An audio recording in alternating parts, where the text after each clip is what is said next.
Hi everybody, welcome back to the AFM Advanced Financial Management question-based revision session for the March 2019 examination session. Myself, Lokman Rafiq, I shared my introduction yesterday. I have been conducting this webinar for the paper AFM. It's my fourth time that I shall be conducting this webinar. Our yesterday's session, the session that we did in the yesterday, it was basically we started off with an area that was the risk management, and the area that I actually started off that was pertaining to the currency risk management. So what we did was we actually started attempting one of the exam questions on this currency risk management, and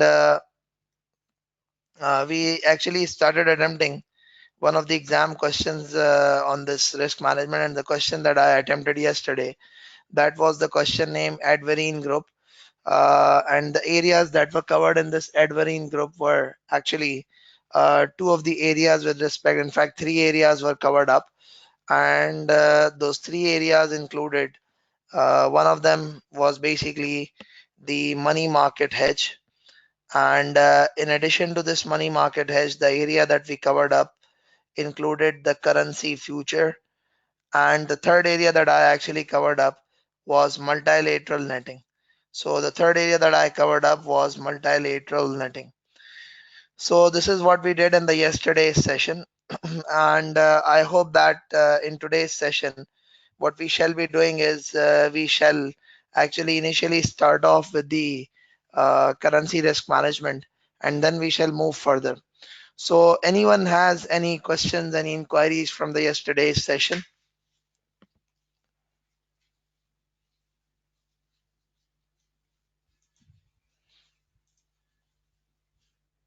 Okay, anyone has any inquiry, any questions from the yesterday's session? For those of you who could not attend the yesterday's session, I would actually want to inform you people that you could visit the ACCA's, you could actually visit the Vimeo website, and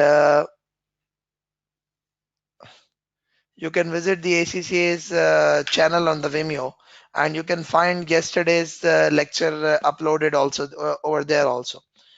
And I'm also going to guide you people a bit about where you could access the webinars for the previous sessions that have taken place. Few of them have been conducted by myself, few of them have been conducted by other tutors also. So I'm going to guide you that from where you can actually access these webinars. So you could actually you could search on the practice to pass exam approach webinars on the ACCA website. And when you search for this practice to pass exam approach webinar session, then what actually happens is, what you could probably do is that you could click on a link over here. The link is prepare to pass practice webinar session. PDF file is actually going to open up, and when you will access this PDF file, so what is actually going to happen is the practice to pass webinar session for every single subject that have been conducted in the past are going to be available over here on this specific website, because I could see a lot of students having issues in understanding the basic concepts. So I'm going to guide you a bit about this, that the sessions which were conducted in December 17, September 17, June 17, all of these sessions were a 15-hour session, and the tutors, what they did was they discussed the various aspects first, and then they moved on to the questions. And the sessions which have been conducted after this, in fact even March 2018 also was a detailed session, but the session from June 2018 onwards, they have been the question-based revision session. So this June 2018 session, this September 2018 session, they were the question-based revision session. So over here, the tutors have mostly discussed the exam questions only. They have not discussed much about the topics. So for all of you who wish to actually access these, if you are not studying from somewhere or if you are finding it difficult, you could probably access these lectures. The lectures is specifically the September 2017. In fact, this March 2018, June 2018, I have actually been conducting them. And also you could access the December 2018 webinar session on the website and on the Vimeo website. So they were also being conducted by myself. So this March 18, June 18, and December 2018.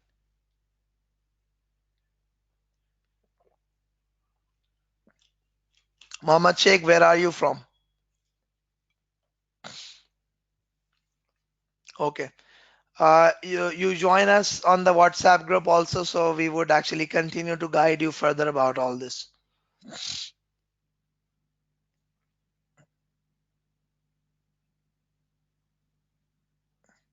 Okay, so let's actually begin and let's actually start off. So the question that we did in the yesterday's session, it was basically Adverine Company. It was a question from one of the past papers. Now what I'm actually going to do is that I'm going to attempt another question, and it's a question which is there in the specimen examination of September 2018 that was published by ACCA. The name of the question is Coca Mocha Chai Company. So the name of the question is Coca Mocha Chai Company. This is what the question's name is.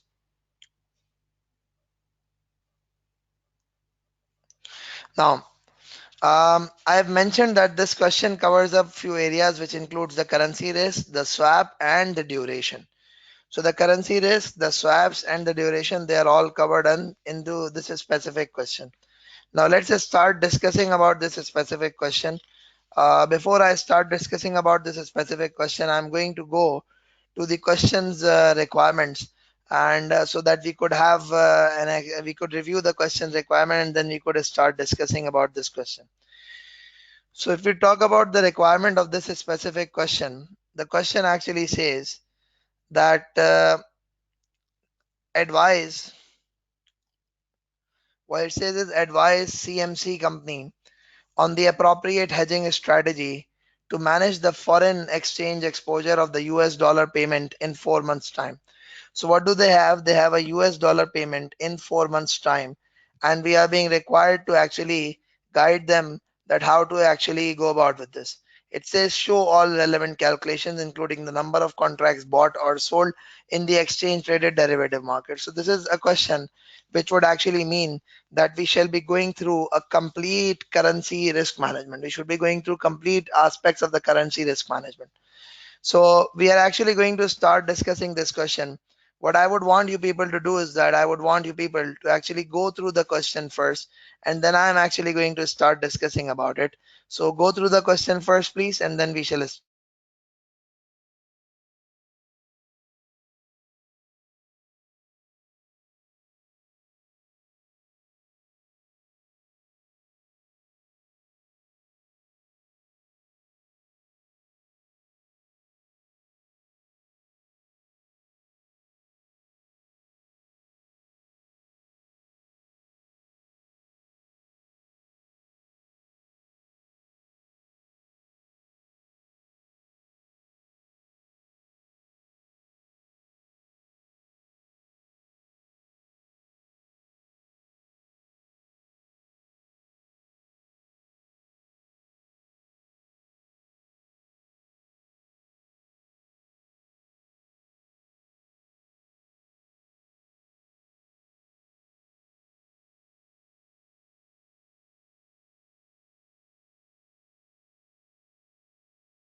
Now let's just start discussing about this question.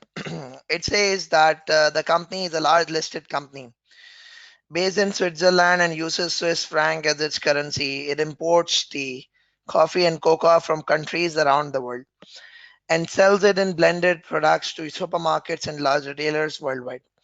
Company has production facilities located in two European ports where raw materials are brought for processing and from where the finished products are shipped out. All raw materials purchased are paid for in US dollar. That means the company has a regular exposure to the US dollar while all sales are invoiced in Swiss franc. That means the exposure is actually in US dollars.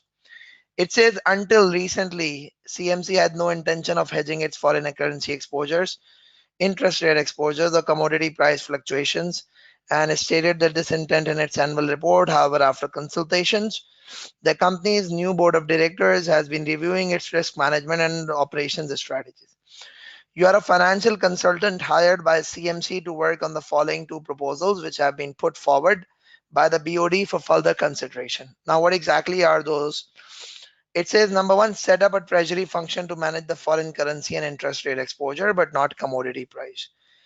The treasury function would be headed by finance director. The purchasing director who initiated the idea of having was of the opinion that this would enable her team to make better decisions.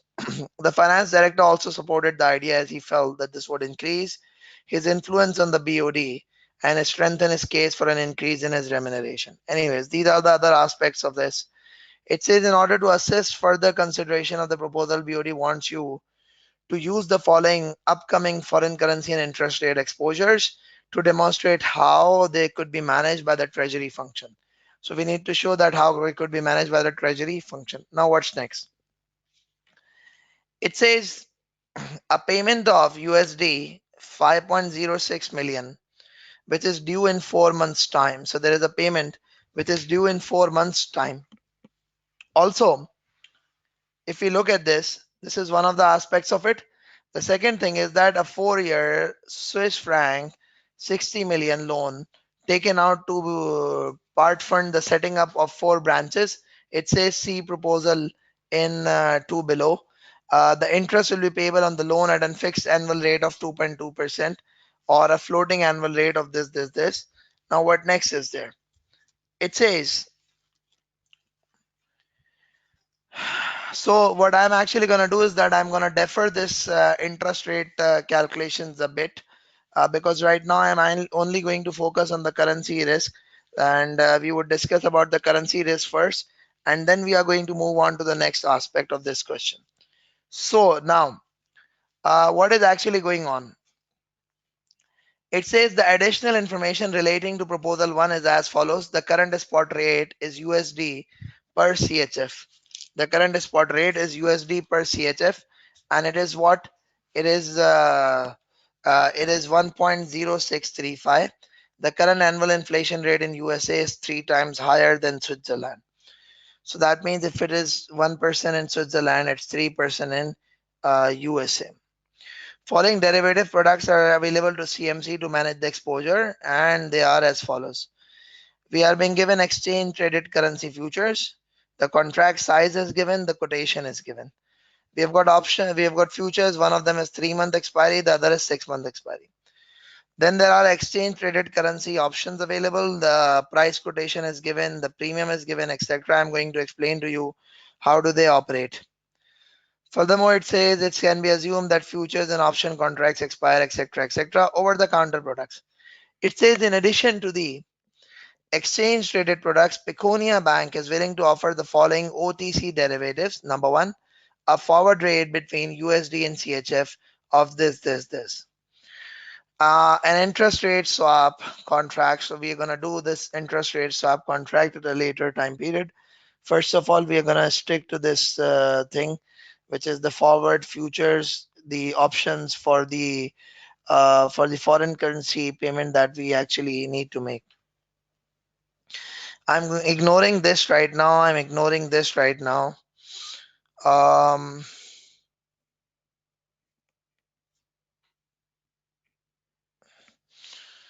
all that I'm actually going to be performing is the part A first. So first of all,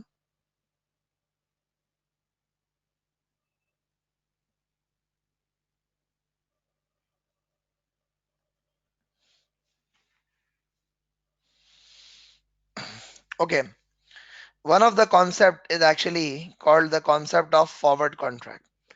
Now, what is a forward contract? So a forward contract is an OTC contract.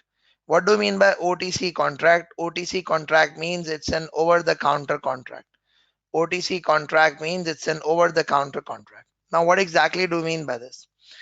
So basically what happens is when we talk about the concept of over the counter contract, so over the counter contract actually means that you go to, I mean, these are not exchange traded, they are just available with any financial institution, they are available with a bank or something like that. So that is what is considered to be an over the counter contract.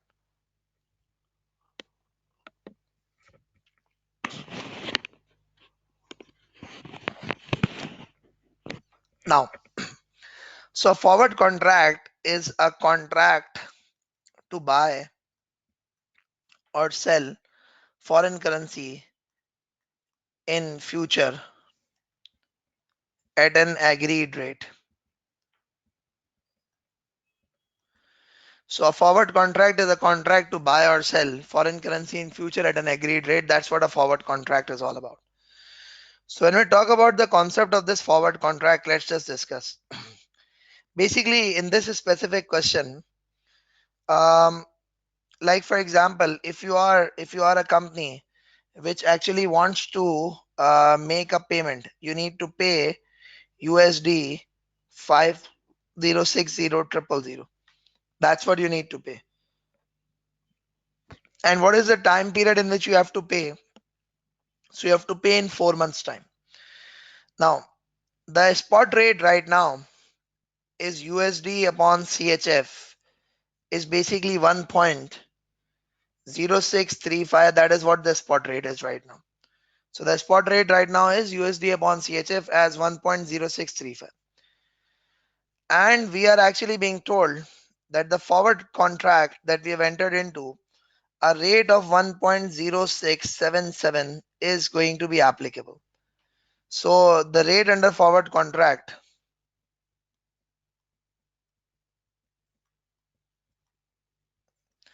is 1.0677. The rate under forward contract is 1.0677.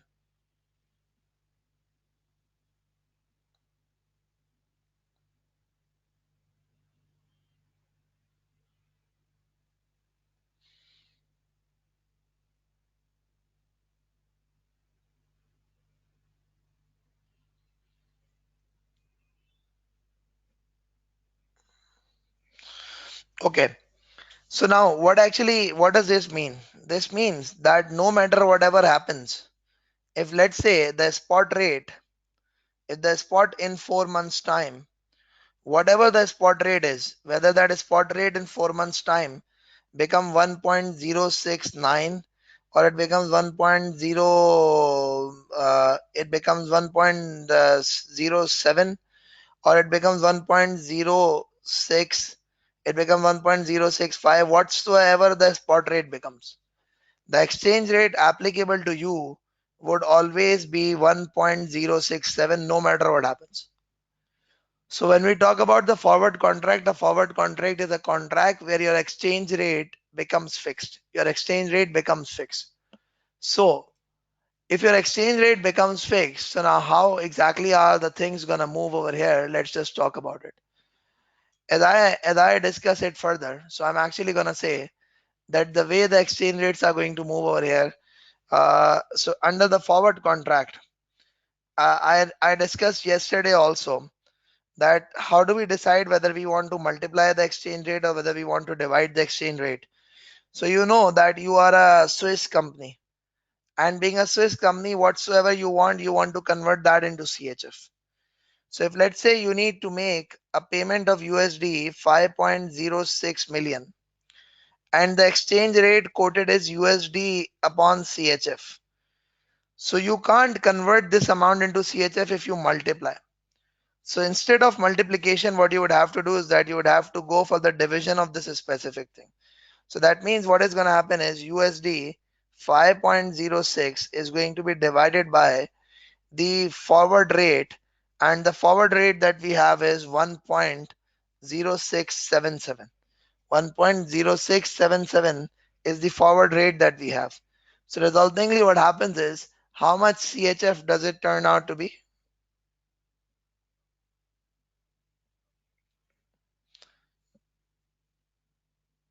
4739159. Okay, so it becomes CHF 4739159. So that means if you want to actually make payment of USD 5.06 million in 4 months time, and if you hedge using the forward contract, then what is actually going to happen is the overall payment that you would be required to make. The overall payment that you will be required to make is going to be this amount, 4739159. This is the payment that you would be required to make. Okay, now let's move forward. Let's discuss about the next aspect. So we are done with this forward contract. Now let's discuss about the second aspect. So the second aspect of the question is, we are also being given the futures contract and the forward and the currency options in this question also. So I'm going to recall what we discussed about the futures contract yesterday's session. So when you have currency futures, so how do you actually hedge yourself using the currency futures? So in order to hedge using the currency futures, the first thing that you do is that you decide which contract. And the second thing that you have to do is that you decide the number of contracts. And the third thing that you need to do is that you need to decide the hedge strategy. What do you need to do? You need to decide the hedge strategy. The third thing that you need to do is that you need to decide the hedge strategy. And what exactly is the hedge strategy? It could be buy now, sell later. It could be sell now, buy later. This is what the hedge strategy is. So if I talk about it, I did discuss in the yesterday's session also. And what did I discuss? I said that the contract that you are actually going to opt should be the contract whose maturity date is immediately after the receipt or the payment date. So if we see here, we are expected to make a transaction in 4 months time.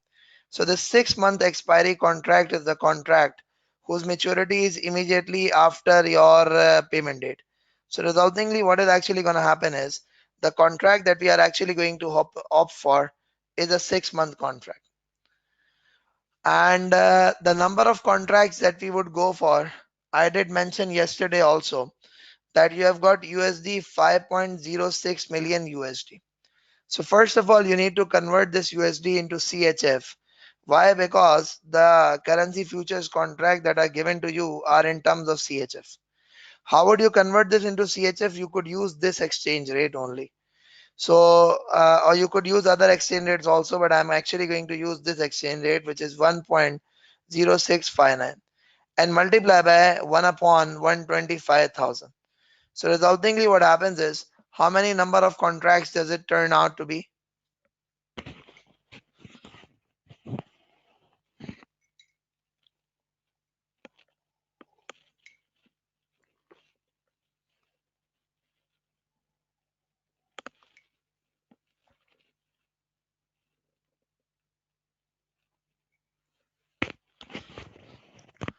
Can somebody please confirm that how many contracts does it turn out to be?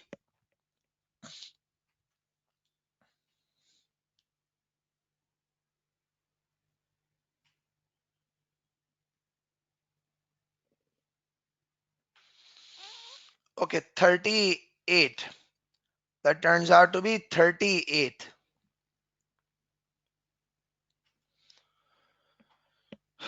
Okay, so that means this is 38 contracts. Okay, and then the strategy is buy now, sell later, or sell now, buy later. So I'm going to repeat it again. First of all, what do we want to do? We actually want to, our objective is, we want to buy USD. Why do we want to buy USD? The reason behind that is, we need to make payment to our suppliers who is sitting outside our country.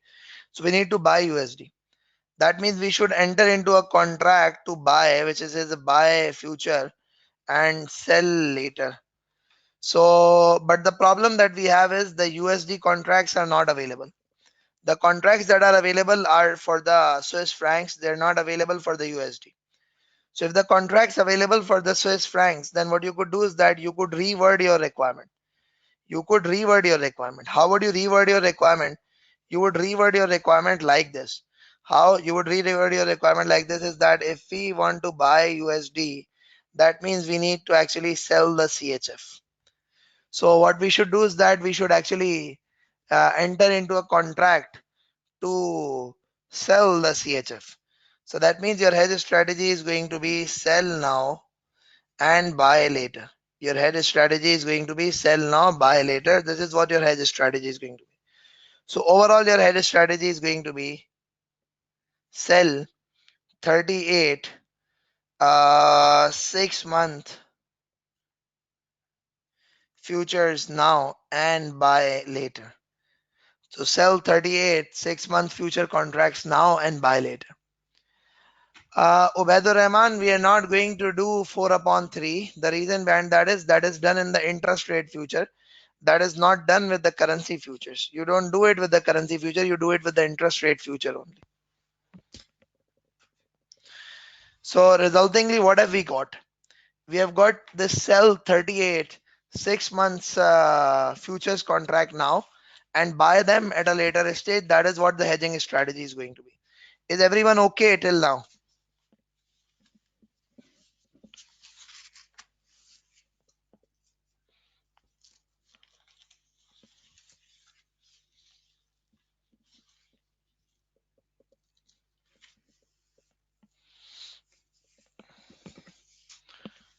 No, I have not covered interest rate future here.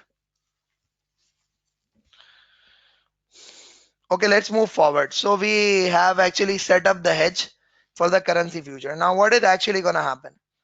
So what is actually going to happen is you would actually uh, have to go about performing the calculations. And how would you perform the calculations? Now let's see. The first thing is we are going to say that what would we do? We would wait for around 4 months, because all of this is actually done today, which is now. We would wait for 4 months. What would we do? We would wait for 4 months. Now, if we are going to wait for these 4 months time period, then what is going to happen after that? So once you have waited for the 4 months time period, then you would actually buy USD from spot market. Now I am assuming in this specific question, I am assuming that the spot rate in 4 months is going to be equivalent to the forward rate that is being offered to us. We are not being given any spot rate in 4 months time, so I'm assuming that the spot rate is going to be equal to the forward rate in 4 months time.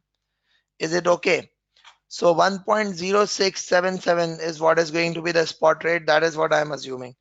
So if it is going to be 1.0677, so you're going to say that 5.06 million USD bought at this specific rate. So this actually would mean that we have got 475. This means that we would have CHF 475,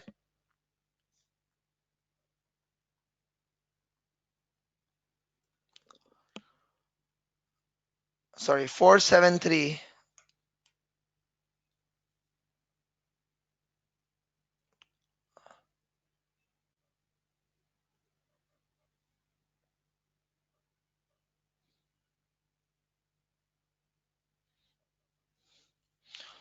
9159.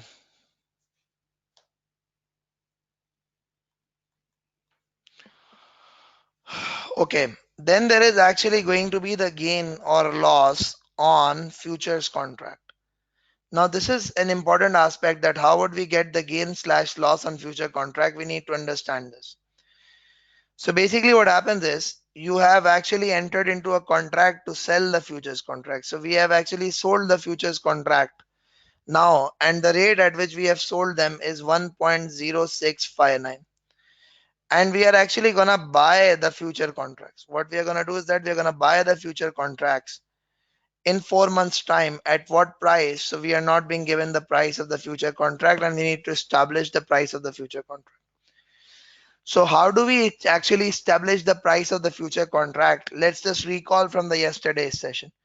First of all, now, which is the today's date, what we do is that we try to establish, the basis. And how do we calculate the basis? We say the spot rate is what? The spot rate is basically 1.0635, 1.0635. And the price of the relevant future contract is 1.0659. So the difference between these two is considered to be the basis. Can somebody please confirm how much is the basis?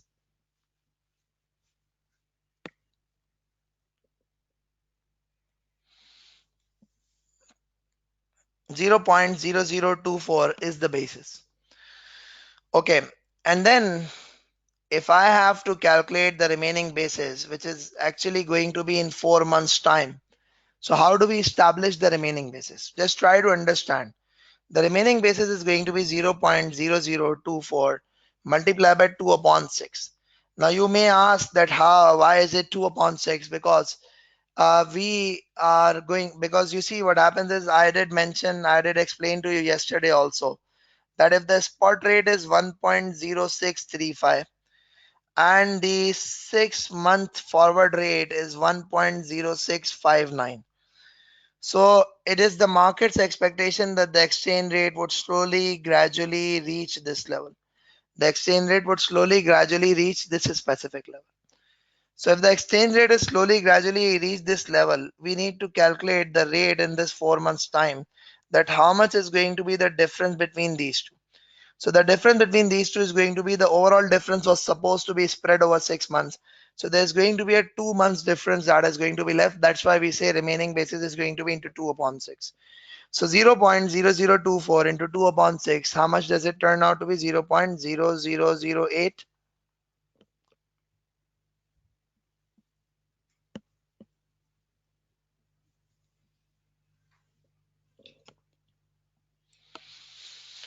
Yeah, is that how it is?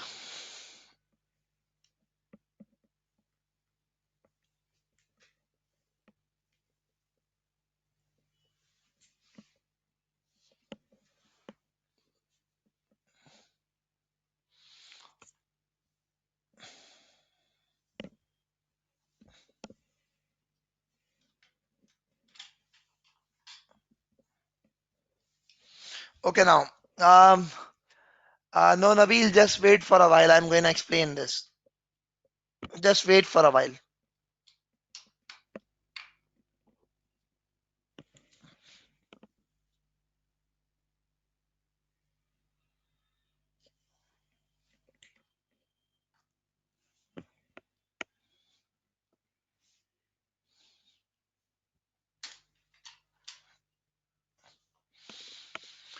Okay, so the remaining basis is going to be 0.0008.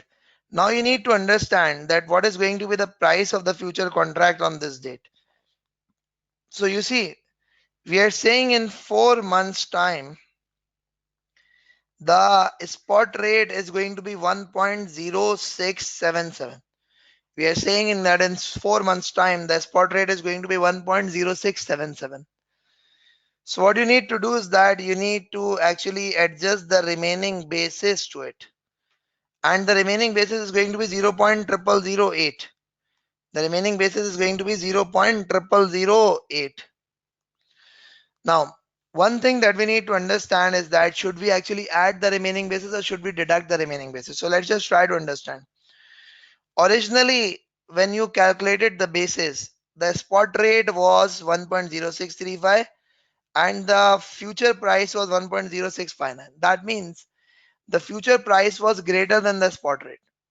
So this relationship would persist. And if this relationship would persist, then the future price is going to be higher than the spot rate. So you are going to add up this basis. So you'll get to reach the price of the future contract. Can you please confirm that how much does it turn out to be? Okay, 1.0669. 1.0669. Can somebody, oh, you don't have to deduct, you have to add up. 1.0685.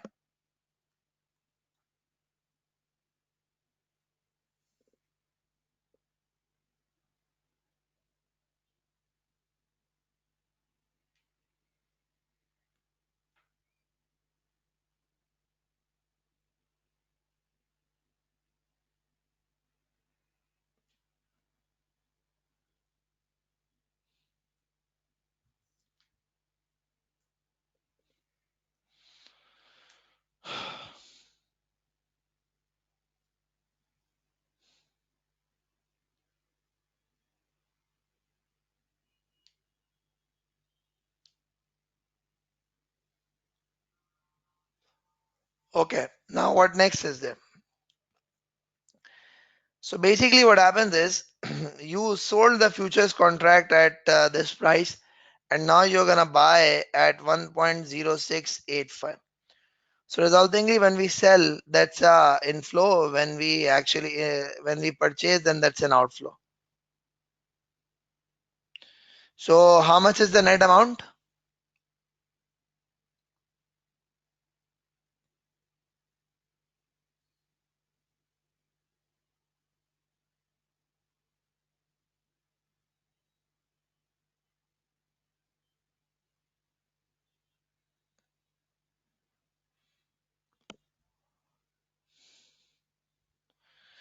Okay, 0.0026 is actually a loss on future contract.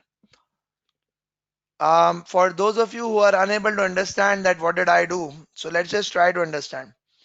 The futures hedge was created, and then when you have to calculate the gain or loss on future contract, then what do you need to do? If you have to calculate the gain or loss on the future contract, then you need to see that you originally sold the future contract when they were priced at 1.0659, and now you need to buy. So in 4 months time, the difference between the futures contract and the spot rate is going to be 0.0008 on the basis of basis calculation.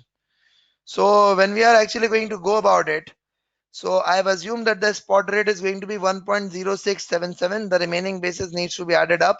So we end up getting 1.0685.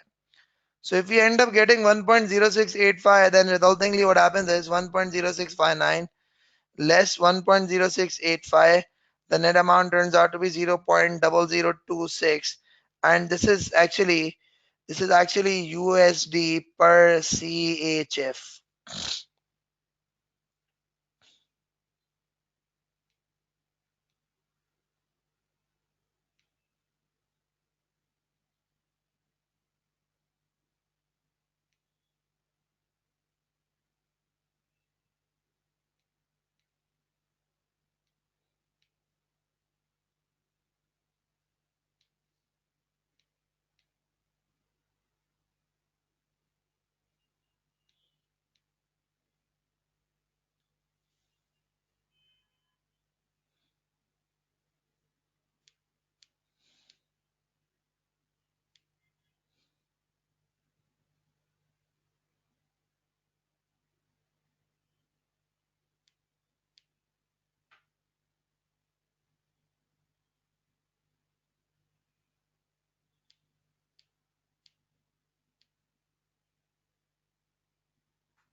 It's a loss because you see, you sold it at 1.0659, which was a lower value, and you're now buying it at 1.0685, which is actually a higher value.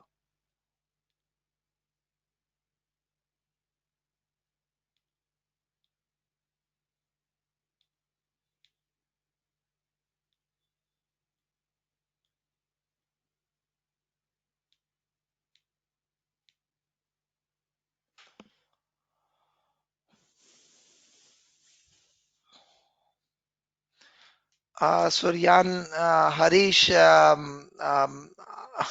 can you just wait for a while? I'll let you know in a while that how do we establish the number of contracts, because I just explained it twice also. Just wait for a while, please. Uh, Anyways,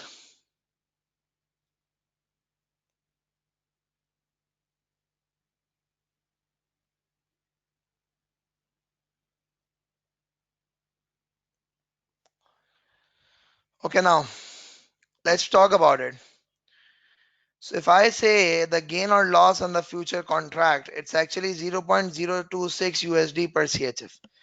So the total gain is going to be 0.0026 into the number of contracts.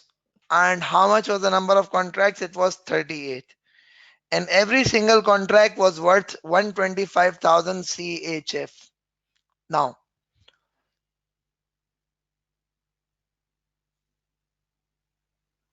okay, that's going to be 125,000. So basically, this is the loss multiply by the number of contracts, multiply by the contract size, and what you get is you get USD. How much is it? Can somebody please confirm? Okay, you get USD 12,350. That's a loss. Now, what you do is that you have to pay this loss to the exchange. How would you pay? You would pay using the spot exchange rate at that date. So 1.0677 is the spot exchange rate. So if you divide USD 12,350 divide by 1.0677, how does it come out to be? What does it come out to be?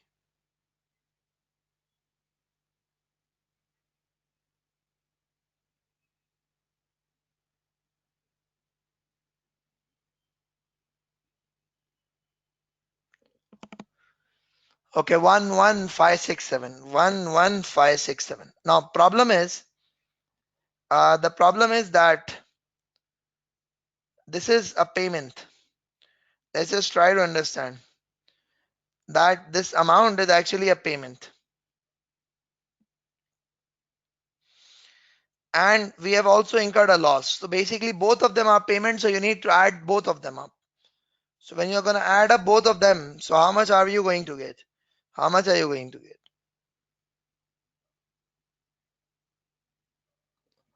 What's the total?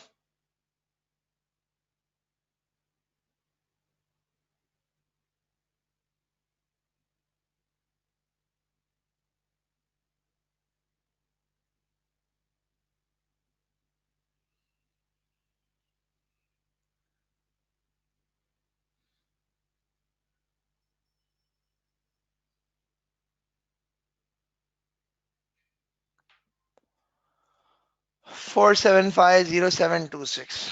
4750726. So it's 4750726. Is everybody okay with this calculation for the futures contract?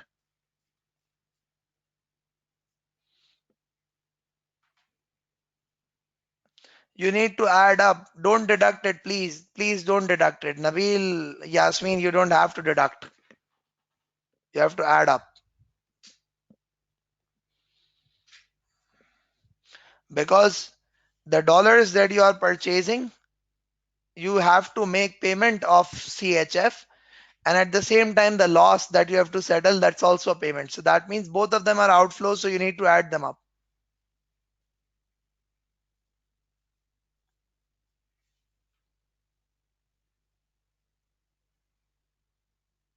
Mohammed Bilal, your understanding is correct.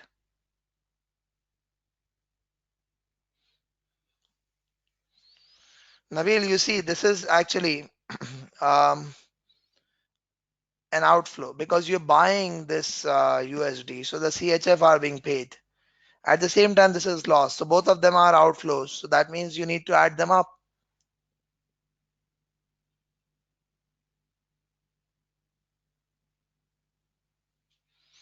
Yes, Kushal, when you have a profit, you deduct.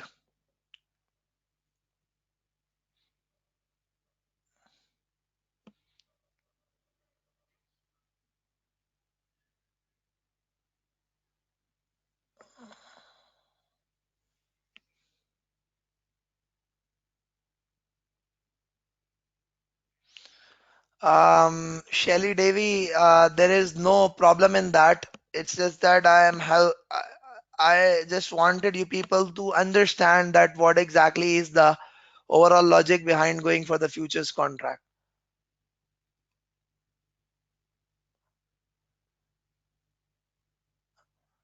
Abdul Qadir, just wait for a while. I'm going to teach this alternate way also. I hope that everybody is okay with this. So the important thing that is to be learned is that once you, I mean, now everybody knows how to set up the future hedge. Once you have set up the futures hedge, then the next step is basically you need to on the relevant date you need to actually buy or sell the currency at the spot market. And when you need to buy or sell the currency at the spot market, then what you do is that you close your position on the futures exchange, and the resultingly what happens is you get a gain or loss on the futures exchange. Now, in order to calculate that gain or loss on the futures exchange, you need to establish the price of the futures contract on that date. How do we establish the price? So we add or deduct the remaining basis to that date's spot rate, to that date's spot rate. Now, one thing that I would want you people to do is that we have got the answer to it, and that answer is this 4750726. That answer is 4750726. Now,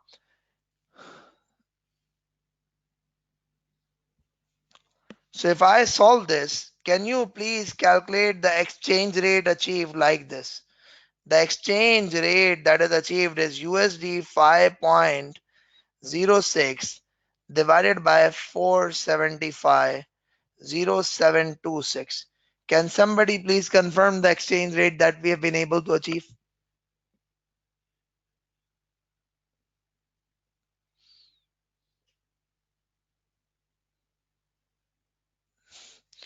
Okay, it is 1.0651. How much is it? 1.0651. Now, let me show you something. Let me show you something. There's actually a concept called lock-in rate. There's actually a concept called lock-in rate. Now, what exactly is the concept of lock-in rate? So the lock-in rate is the rate that you will achieve. When we talk about the lock-in rate is the rate that you would achieve using the futures hedge. Now, how do we establish the lock-in rate? So let's just try to understand. Lock-in rate can be estimated now only. Lock-in rate can be estimated now only. Now is today when we are actually setting up the hedge. Now is today when we are actually setting up the hedge. Now, how would you establish the lock-in rate? So the lock-in rate actually refers to the estimated spot rate on future date. So the lock-in rate is the estimated spot rate on a future date.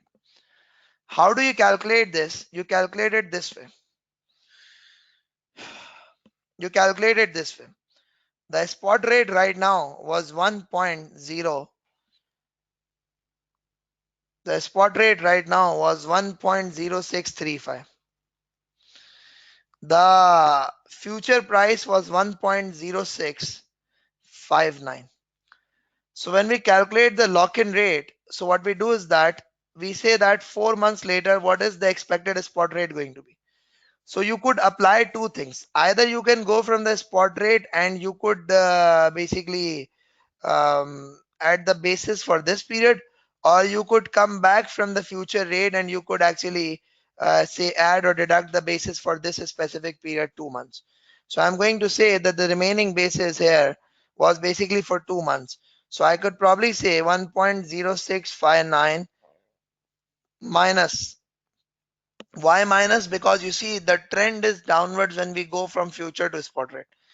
Minus 0.0008, which is the remaining basis. So I would end up getting 1.0651. I would end up getting 1.0651, which is exactly the rate that we have achieved out of our entire future contracts construction of the hedge. See, this is the exactly the rate that we have achieved, 1.0651. So for the futures, what you could do is that you could simply demonstrate the construction of the futures hedge, and then you can calculate the lock-in rate, and you can tell the examiner that this is the rate which is expected to be achieved. This is the rate which is expected to be achieved.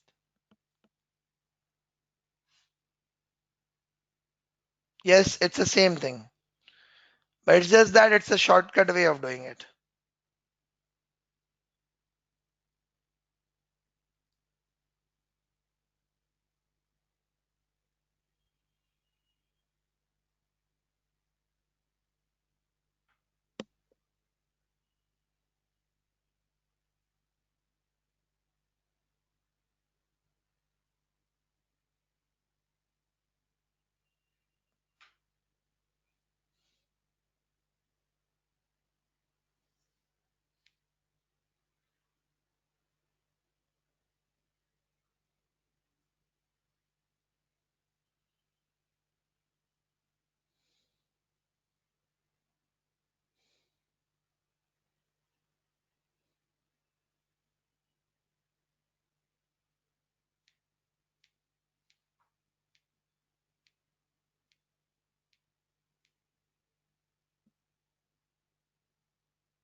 Yes, this is the same thing. This is all the same thing.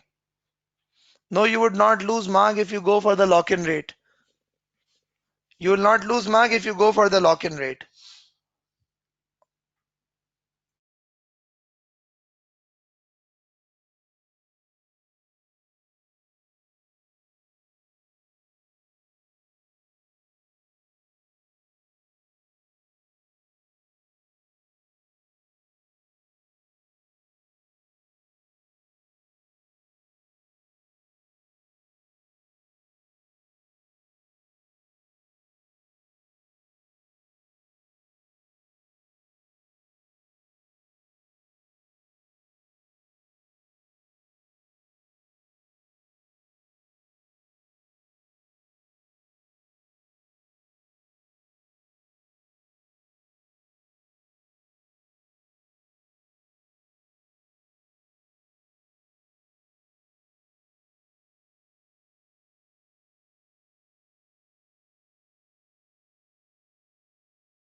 Okay. Um. Uh, uh, uh. There are students who are asking questions. This method will save time as we can find the lock-in rate. Yes, Karan, you are right. No, Tasneem, it's not stuck.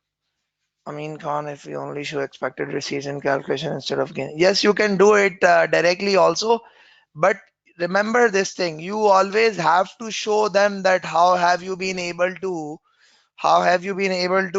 construct the entire hedge. You need to actually demonstrate the hedge construction, and then you could attempt a one single step, which is the lock-in rate.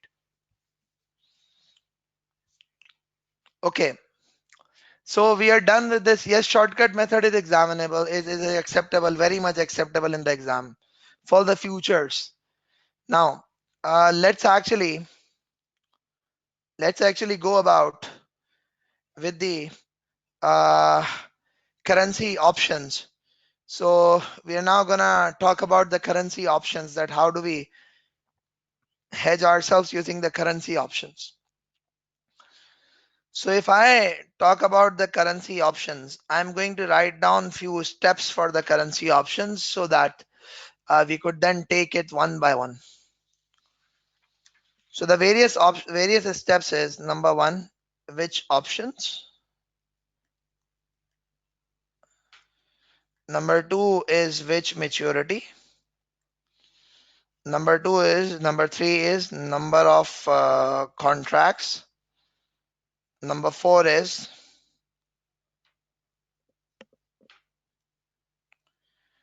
which strike price. These are the few things that you need to know for the currency futures. So these are the few things that you need to show for the currency futures. I'm gonna commence in just 1 minute's time.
Okay, thank you for waiting. There was some disturbance over here, so I had to fix that. Anyways, now, how do we actually hedge using the currency options? So let's actually see this. Let's actually talk about it. So the various steps for the currency options are, number one of them is you need to see which option. Now, what do you mean by which option? Which option actually means that should we go for the call option or should we go for the put option? And at the same time, which maturity? I mean, March, June, September, December, whatsoever, etc. Whatever the maturity date options are given.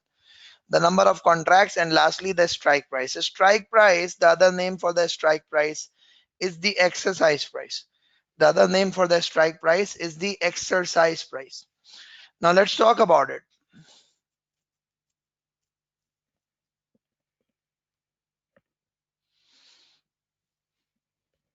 Now, first of all, when we talk about the options, first thing is, what do we mean by call option? So call option means option to buy. Call option means option to buy. Then secondly, when we talk about the put option means option to sell. Put option means option to sell. So you've got call option, which is an option to buy. You've got put option, which is an option to sell. And basically what happens is, if we look at the question over here, so in the exam question that we are solving, this Coca Mocha Chai company, this is what we are being given with respect to the options. This is what we are being given with respect to the options.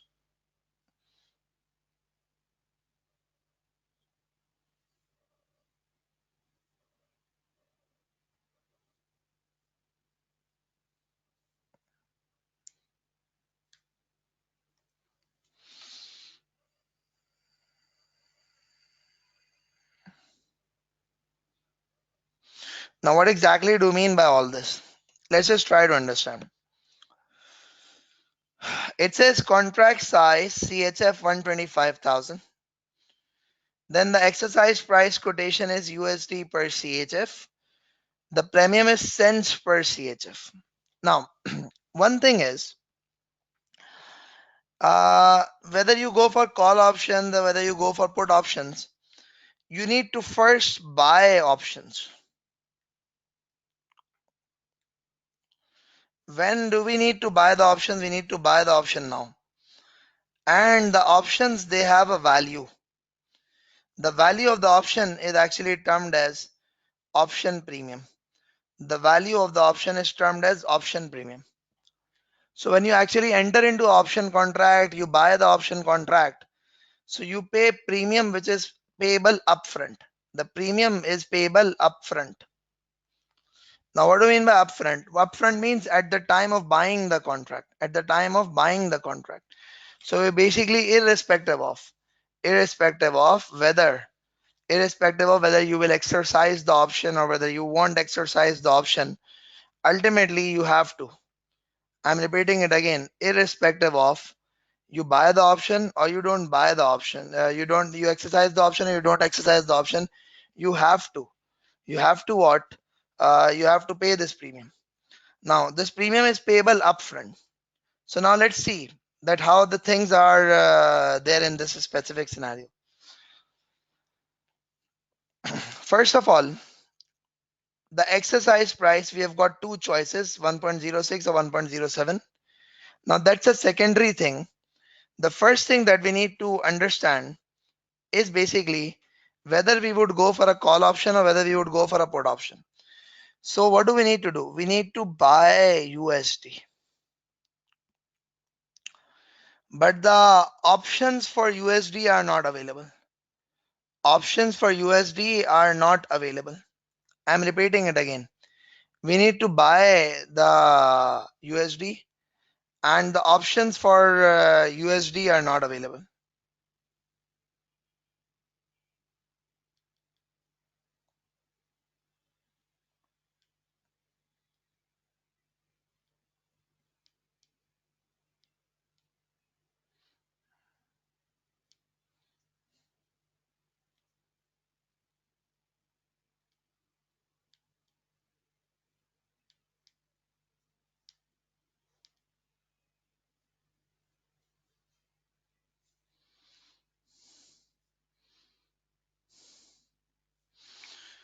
Okay, now let's see.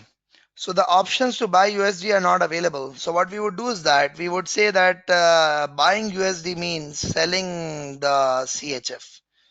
So that means what we should do is that we should enter into a contract to sell the Swiss francs. We should enter into a contract to sell the Swiss francs. Now, if we are going to enter into a contract to sell the Swiss francs, this means we need to have put options.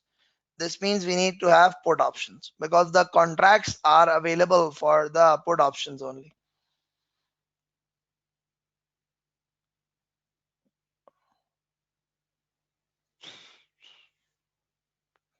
Okay. So basically the put options needs to be taken. Which put option are you going to go for? So obviously 6 month expiry. Why? The same approach which we apply in the futures contract, which is opt for the contract whose maturity is immediately after your repayment, after your payment, or after your receipt date. So your payment or receipt date is basically your payment or receipt date is actually going to be in 6 months. Now what next is there?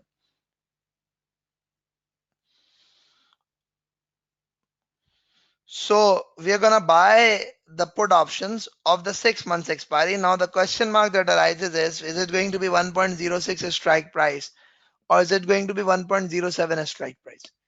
Now there are two approaches to doing it. First of all, what you could do is that you could perform the entire calculations for both of the exchange rate. One of the ways of doing it is you could demonstrate the calculations for both exchange rate.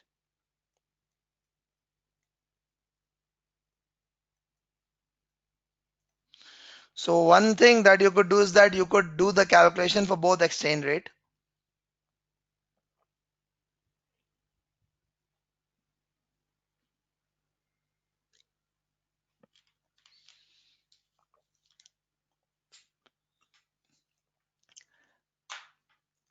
And the second thing that you need to do is that you need to actually either or alternatively you could go for net rate calculation.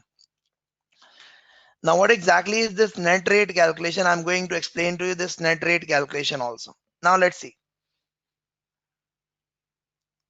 First of all, first of all, let's understand that what exactly do you mean by all this. First of all, let's just understand that what exactly do you mean by all this. So this 2.16 is the premium in cents per CHF. So if let's say if you buy one single contract, if you buy one single contract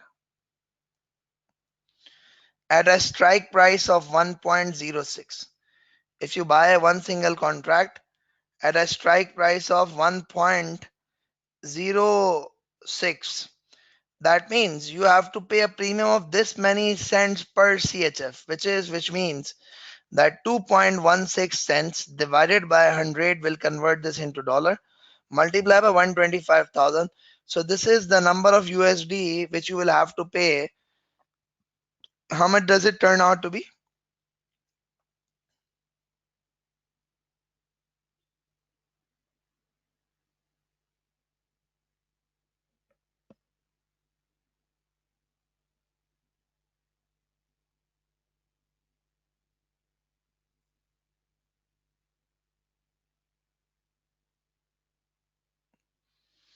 Can somebody please calculate?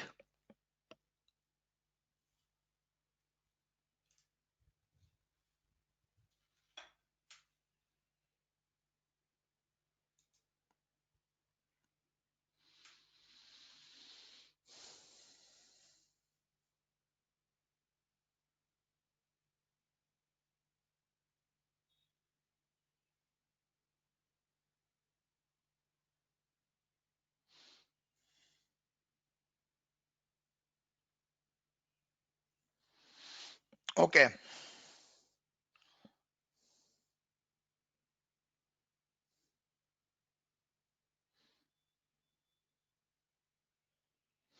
So this is basically USD 2700.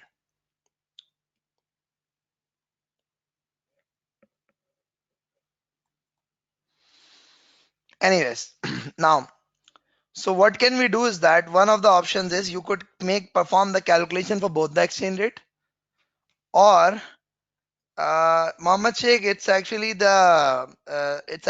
in terms of cents per dollar. It's cents per CHF. So that's why it turns into dollar. Now, one of them is we can calculate for both the exchange rate or we could calculate the net rate. So I'm going to suggest that we should go for this approach, which is the net rate approach. Now, what do you mean by this net rate approach? Let's try to understand the net rate approach. For the net rate approach, what do you need to do?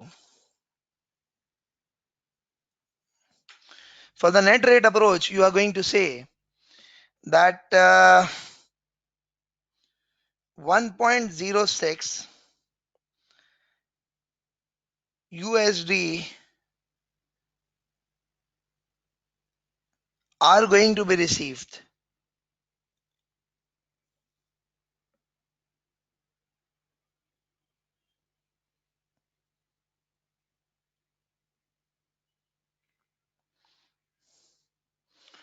That means when we are actually going to sell our, just remember this thing.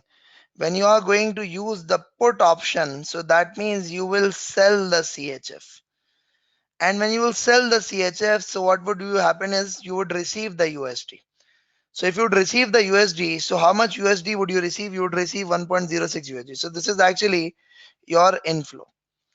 And the premium that you would pay is going to be this 2.16 cents.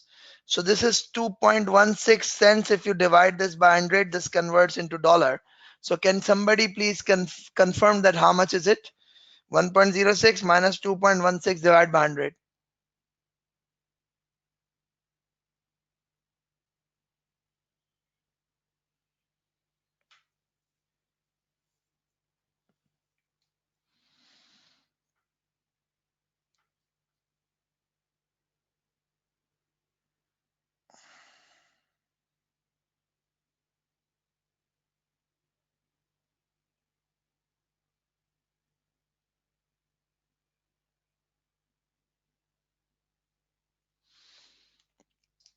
Okay, so how much is it? 1.0384. Now, 1.0384.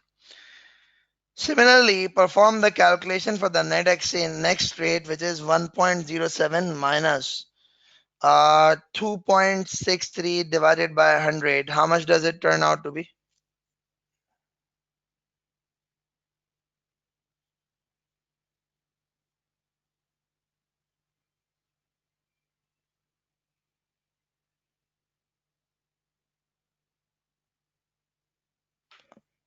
1.0437. 1.0437. Now, so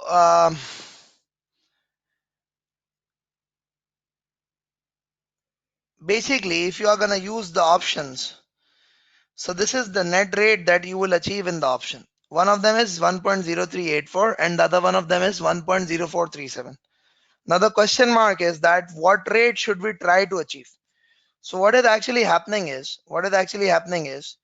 you are actually selling your CHF and you are buying the USD. So if I say that USD 5.06 divide by 1.0384, you get how many CHF?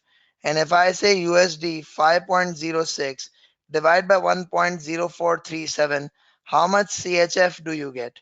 So let's just try to calculate the number of CHF that you get. Okay, Nabil, just wait. I'm just gonna explain how am I calculating all this.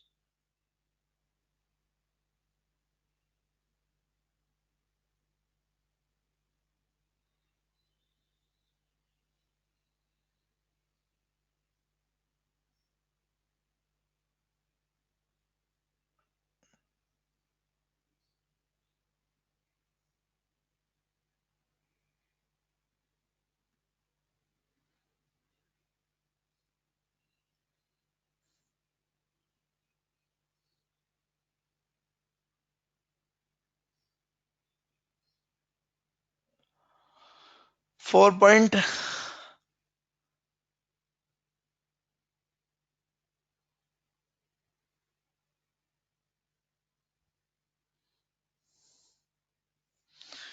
CHF.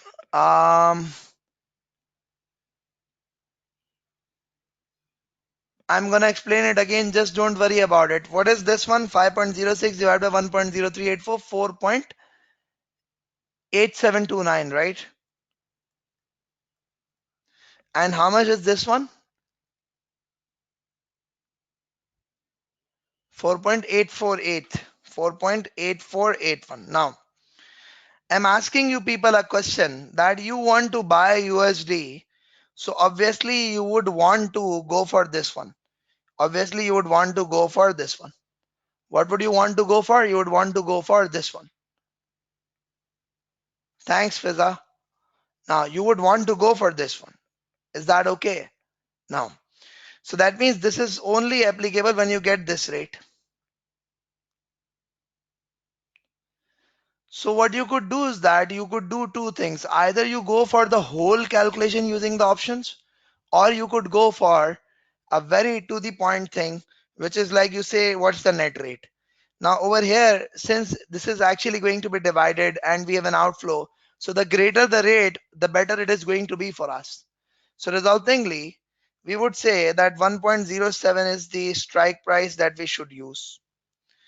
Now, so the strike price is also decided. The number of contracts are going to be decided in the same way as we decide. The number of contracts are going to be decided in the same way as we decide for the futures, which is you would say the USD 5.06 divided by the relevant exchange rate. You could use this 1.07 strike price, and you could say multiply by 1 upon 125,000. So resultingly, how much CHF do we get?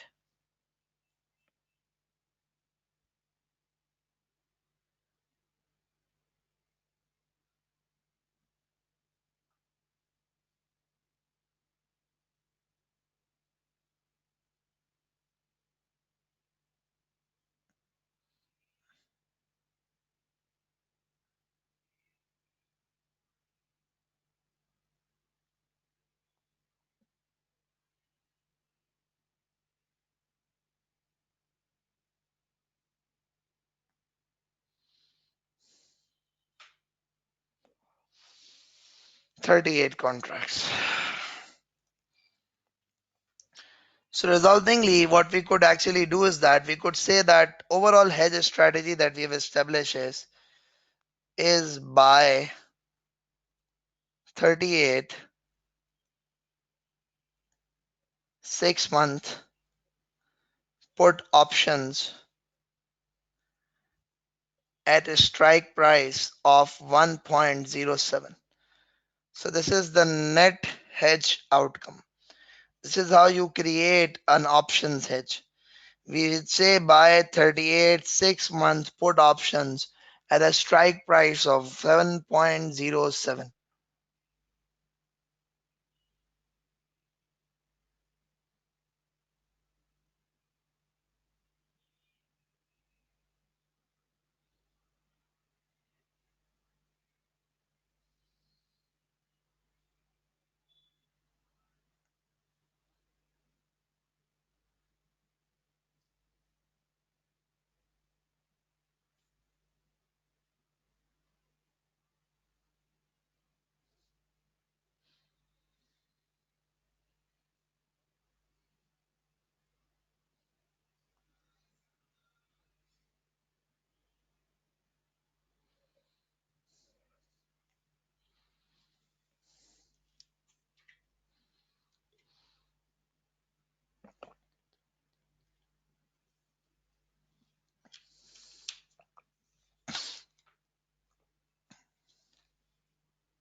Now, anyways, a lot of students have questions. I'm gonna sort them out. I'm gonna answer your questions. Just wait for a while.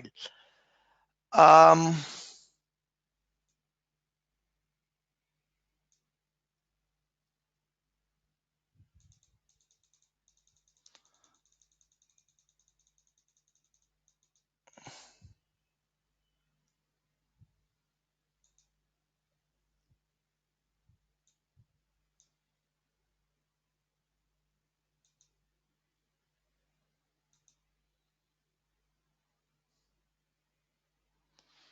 Okay, now let's see.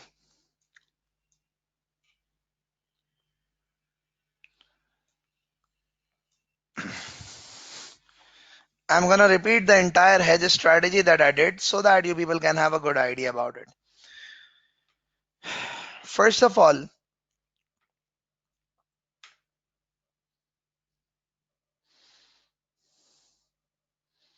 I said that there are two types of option. One of them is a call option and the other one of them is a put option.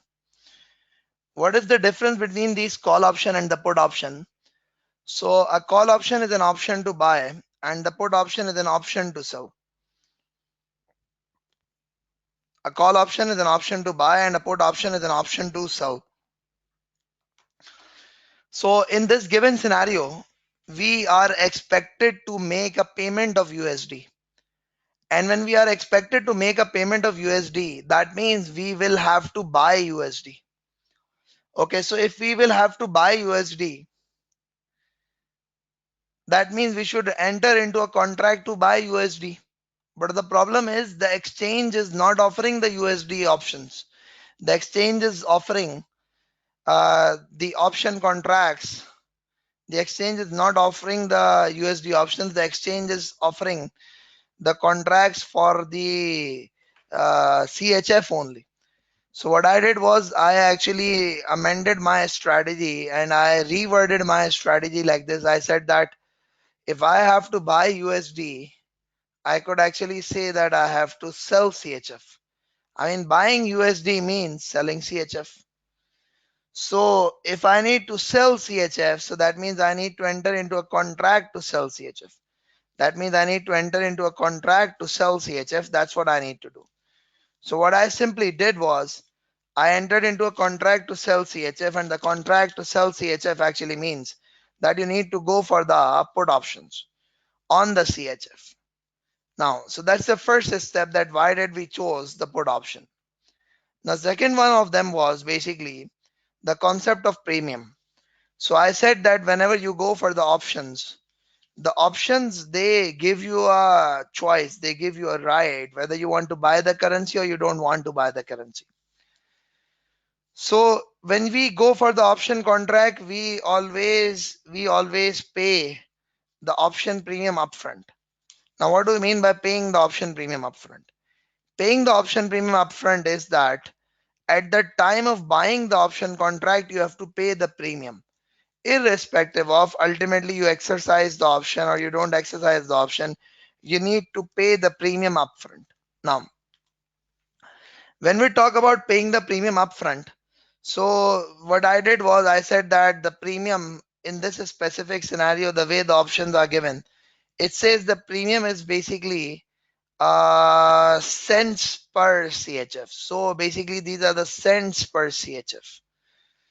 So what we did was I said that there are two ways of demonstrating whatever you are working for.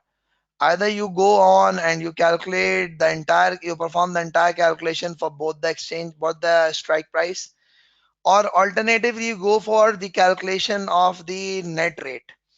Now, when I went for the calculation of net rate, so I actually explained this, that look what is happening. If you have got an exchange rate or the strike price of 1.06 means when you will exercise your option, so what is going to happen?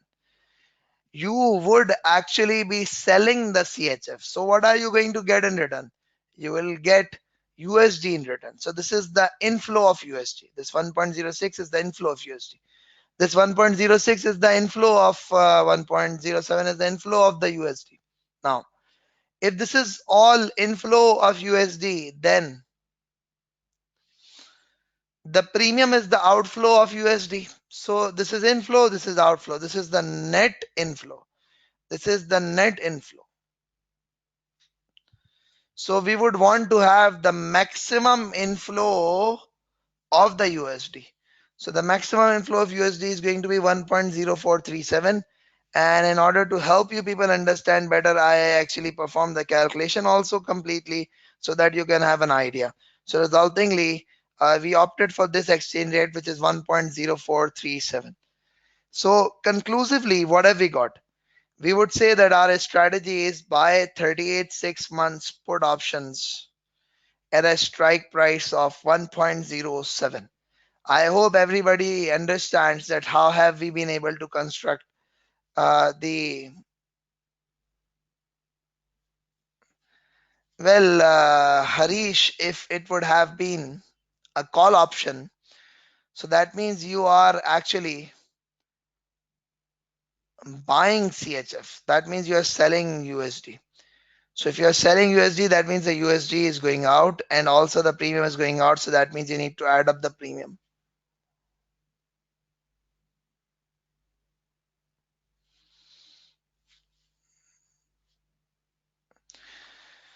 Okay, so we wanted to buy.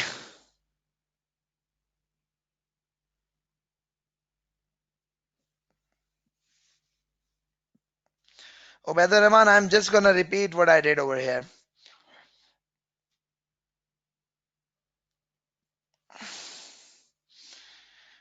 You have a strike price of 1.06. Ubaid Rahman, just wait for the opposite situation. Please let me go through this first because I don't want to complicate things further for everybody. Because I know that it's quite technical when we go for the risk management, especially in the case of currency. So just please wait for a while. Thank you.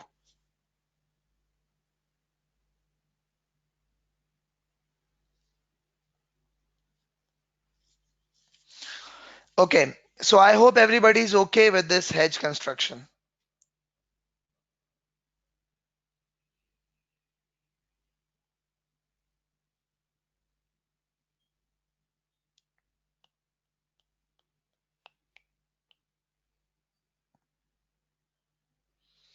Yeah, anyone has any questions?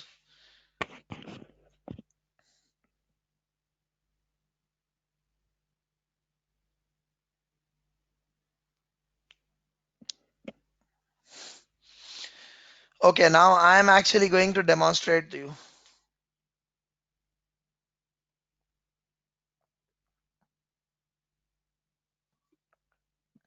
Shelly, I told you that there are two ways. Either you go for going for the full-fledged working of both, or you go for either this net rate. I find this net rate to be a useful approach because it saves time. Now, so the answer isn't concluded yet. We need to go. We need to explain a bit further also.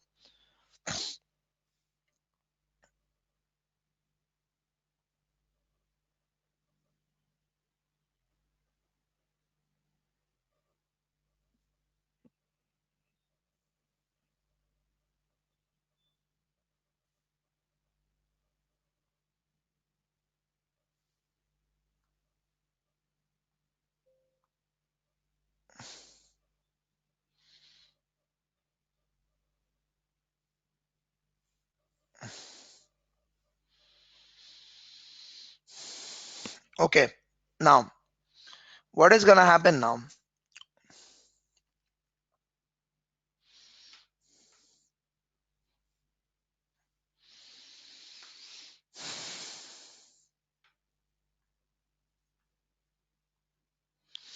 4 months later, what is going to happen?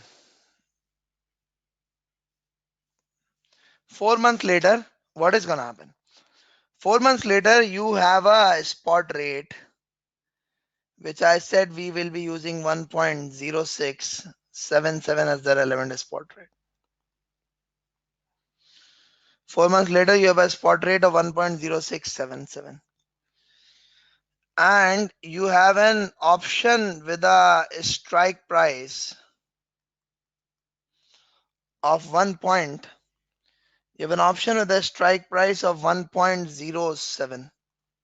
Now, the question mark that arises is should I actually exercise the option or not?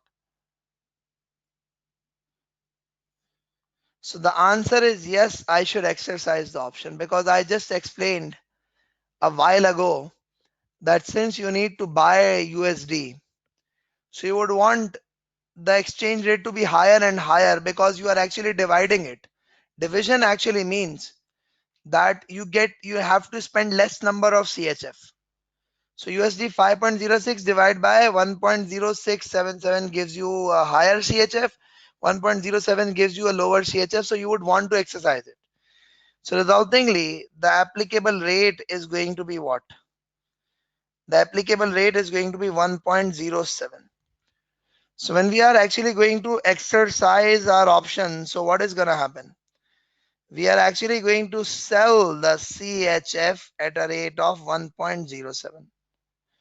So if you're going to sell the CHF at the rate of 1.07, we have got 38 contracts, and multiply by 125,000, multiply by 1.07, the number of USD that we will get is basically how much? Can somebody please calculate?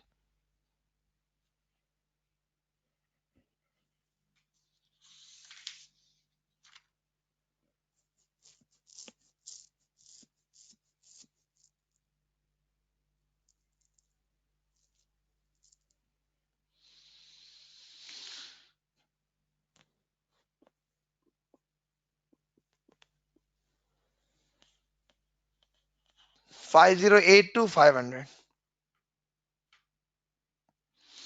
Okay. So what had to happen is the exchange is going to give you this much USD, 5082 to 500. And when the exchange will give you this 5082 to 500 CHF, so you would say the USD needed is 5.06 millions, which is 5060,000. So we have got a surplus USD. How much does this surplus turns out to be?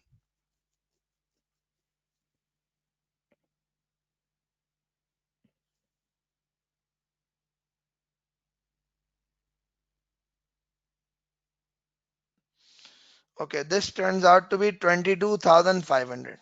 So what we would do is that we don't need this much USD, so we would sell surplus USD 22,500 at spot market. What you would do is that you would sell this surplus USD 22,500 in the spot market.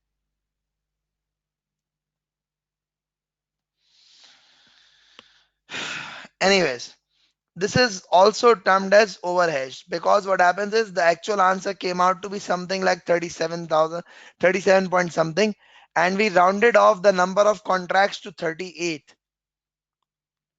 So that means we overhedged. Actual number of contracts needed were lower, but we overhedged. We rounded it up to 38. So that's why we got a greater number of dollars from our exercise of option. Now, what will happen? So what we would do is that we would say that let's just calculate the net cost. So net cost is basically CHF used to buy USD, which is 38 into 125,000. How much CHF does it turn out to be? 38 into 125,000. Sorry, yeah, 125,000. How much does it turn out to be?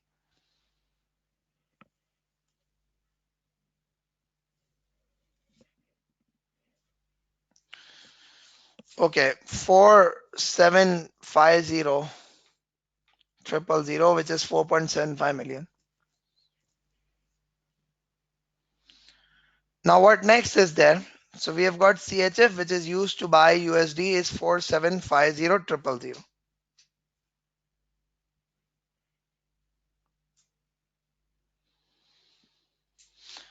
Now what next is there?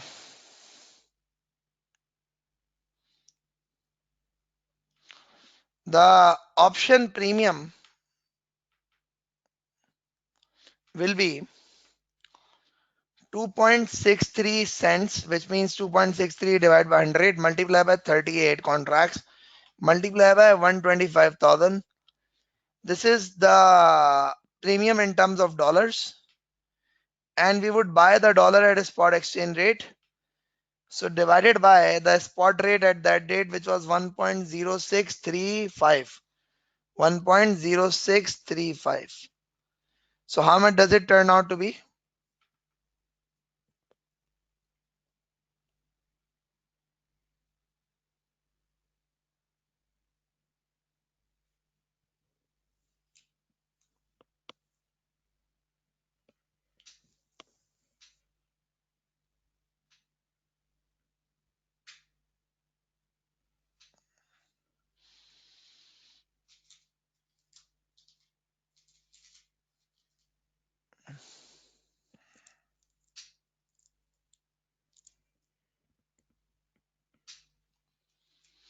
Okay, it's 117466. 117466.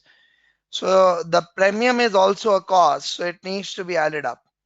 The premium is also a cost, it needs to be added up.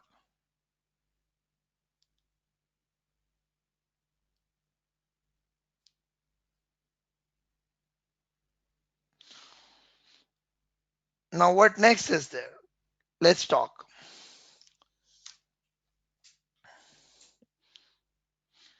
The next situation is basically sale of surplus USD at spot market. So $22,500 divided by 1.0677, which is the spot rate at that date. How much does it turn out to be?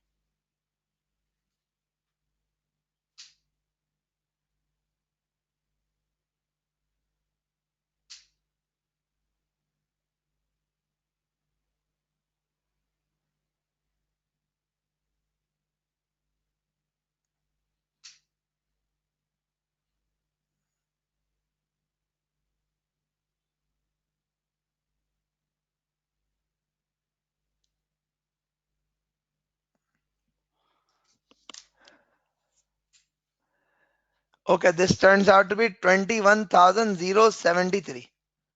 This turns out to be 21,073. And this is an inflow. So the net amount is going to be this. Just calculate how much is it.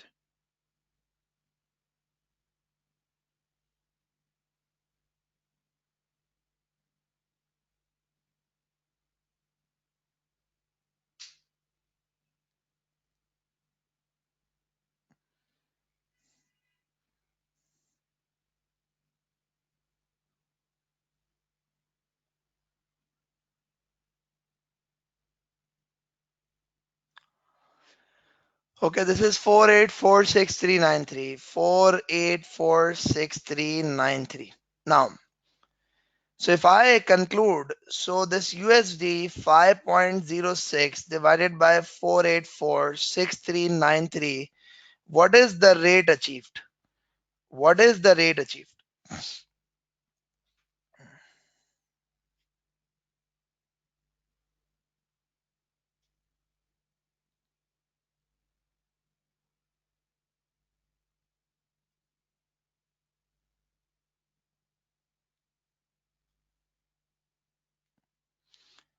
Okay, 1.044.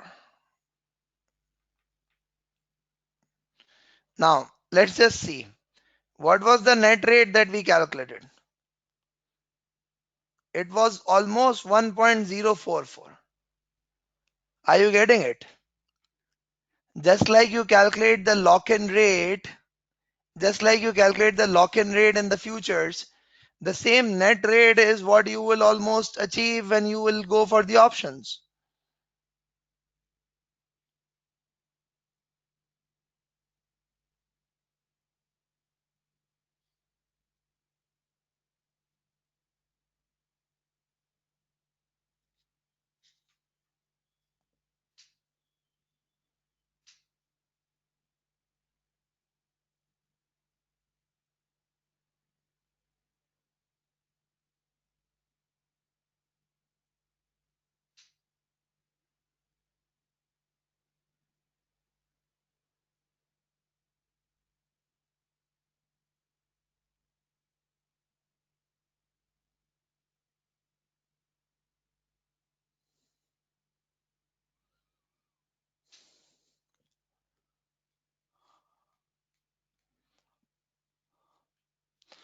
Okay, we have questions. What is the rule to exercise the option and put option and call option? I mean, if it is going to be beneficial for you, then you will exercise the option. Nabil, do we need to show all this exercise rather than net rate and law? Nabil, for the futures, the examiner, what he does is that he usually goes for the lock-in rate, and for the options, he doesn't only rely on the net rate. His approach is generally that he goes on to show the entire calculation for both of them. So my suggestion is going to be you calculate net rate and you demonstrate the calculation on the basis of net rate.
Okay, just wait.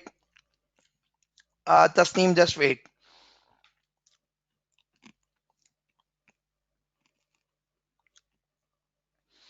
I calculated the net amount of 4846393, and I simply converted this USD divided by 4846393. I ended up getting this 1.044.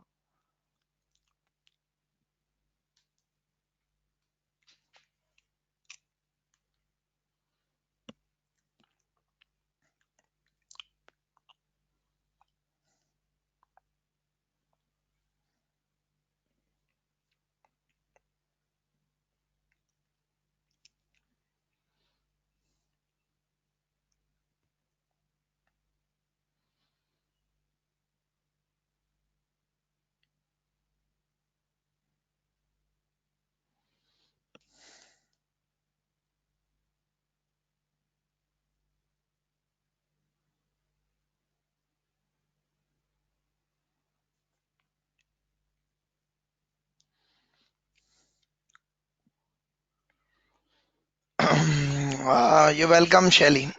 Okay, is everyone okay with this?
Okay, so we are done with this specific requirement of the question. Now let's move forward and let's just talk about the next requirement. Okay, so the next requirement, in fact, let's just summarize this solution. So I'm going to say that we attempted the forward contract, and when we attempted forward contract, we ended up getting 4739160. That's what we got. When we went for the future contracts, so the future contracts almost had a payment of 4750 730. And when we go for the options, using this net rate approach and using whatsoever, the amount that we end up getting is this 4846393. 4846393. Okay, so what would you go for? You would want to pay as low amount of Swiss francs as possible. So what is the lowest amount of Swiss francs that are possible? It's going to be this 4739160. It's going to be 4739160. So the best approach is the forward contract. The best approach is forward contract.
Now, let's move forward to the second requirement of the question.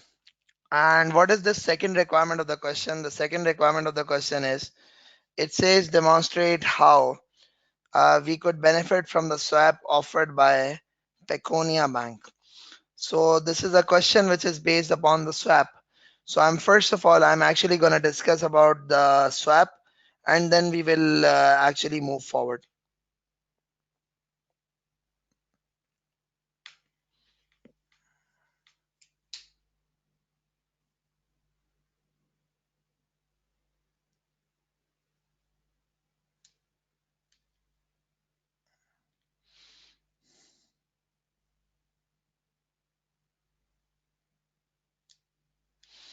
Okay, now what exactly are these swap contracts? Let's discuss.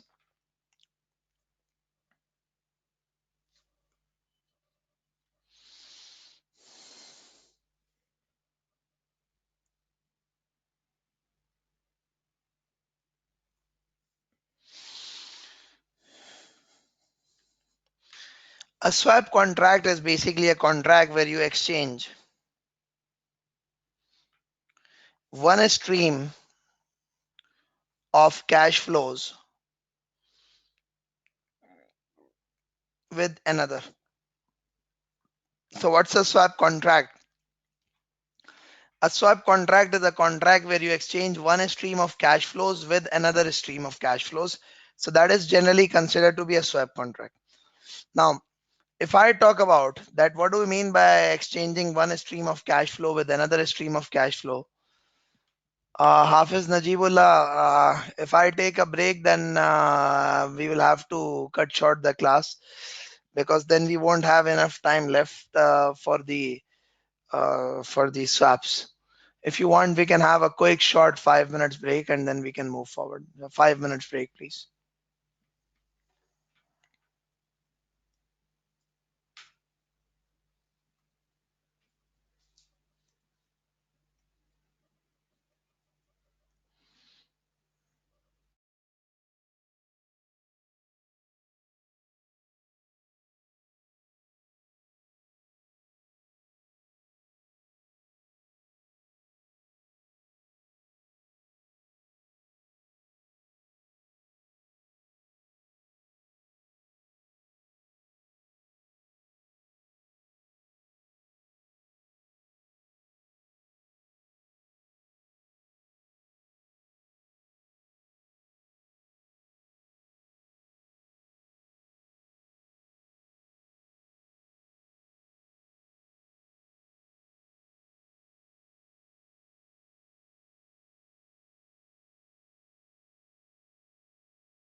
Okay, so welcome back. Let's just start off. So we were discussing that what exactly is a swap contract. So a swap contract is a contract in which we exchange one stream of cash flows with another stream of cash flow. So what is it? It's a contract in which we exchange one stream of cash flows with another stream of cash flows. Now, what exactly do we mean by exchanging one stream of cash flow with another stream of cash flow? So let's just try to understand. Usually what happens is the swap contracts that operate are for the interest rate. Assume that you have got somebody, there is a company called company A and there's a company called company B. Company A has a fixed rate loan, let's say at 10%, and company B has a floating rate loan. Company B has a floating rate loan, let's say at LIBOR plus 1%. Now, company A wants to convert this fixed rate loan into floating rate loan.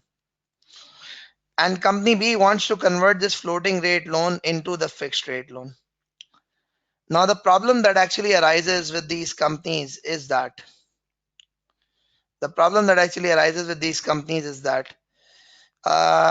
when they go to the bank, when they approach to the bank that we want to change our loan from one form into another form, the bank actually makes them count so much amount of penalties and so much amount of charges that they ultimately give up.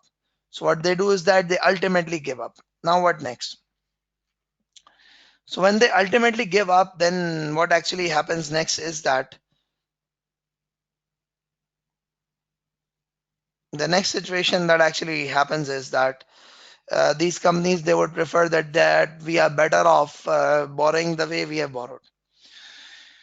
Now, so usually what happens is the bank itself suggests to both of these parties to exchange their interest rate liability. Like A wanted to convert its loan into floating and B wanted to convert its loan into fixed. So what the bank does is that bank suggests them that they exchange their liabilities.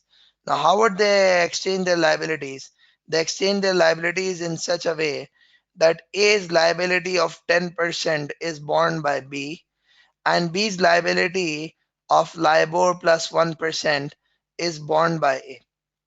So resultingly what happens is B converts into a fixed rate loan company and A converts into a floating rate loan company.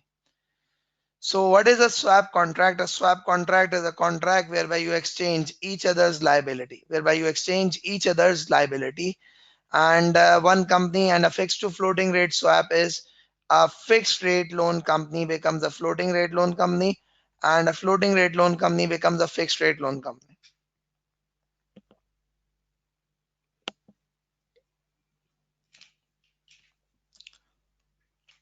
Now let's discuss. So assume that this is what happens. So what is actually going to happen is assume that the LIBOR becomes the LIBOR becomes 12%. So what would happen is if we think from the perspective of company A, if we think from the perspective of company A would pay to its bank 10%. Company B would pay to its bank LIBOR, which is 12% plus 1%. It would pay to its bank 13%. Once they have paid to their banks, then there is actually going to be a settlement. What would happen is company A would pay to B. How much? 3%. Why? Because so that receipt from A, 3%. So B would stand at 10% and A would stand at 13%. And this 13% of A is actually what? This 13% of A is actually LIBOR plus 1%. This 13% of A is actually LIBOR plus 1%.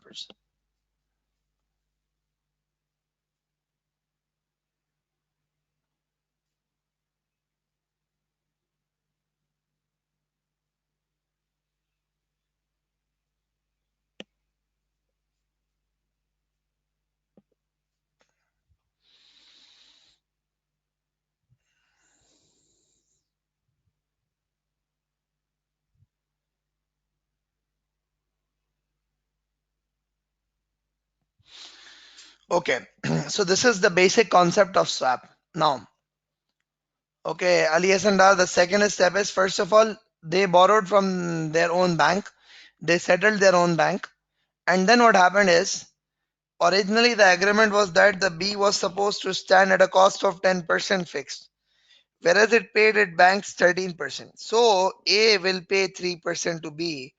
Resultingly, B would stand at total 10%, and A would stand at 13%, and this 13% broken up as LIBOR plus 1%.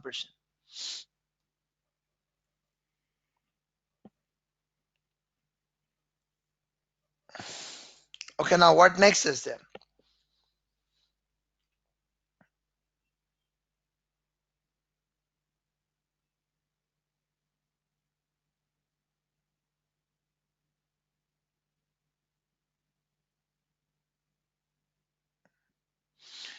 Well, it was actually, this was the anticipation. This was the anticipation. B wanted to convert itself into a fixed rate loan, and A wanted to convert itself into floating rate loan. Their banks refused to them. So what they did is they entered into a contract to exchange each other's liability. So if they have entered into a contract to exchange each other's liability, then they have to bear whatever happens, just like a forward contract. Now, let's see. So generally speaking, what happens is, usually when you come across a question for the interest rate swaps, the questions usually come like this: that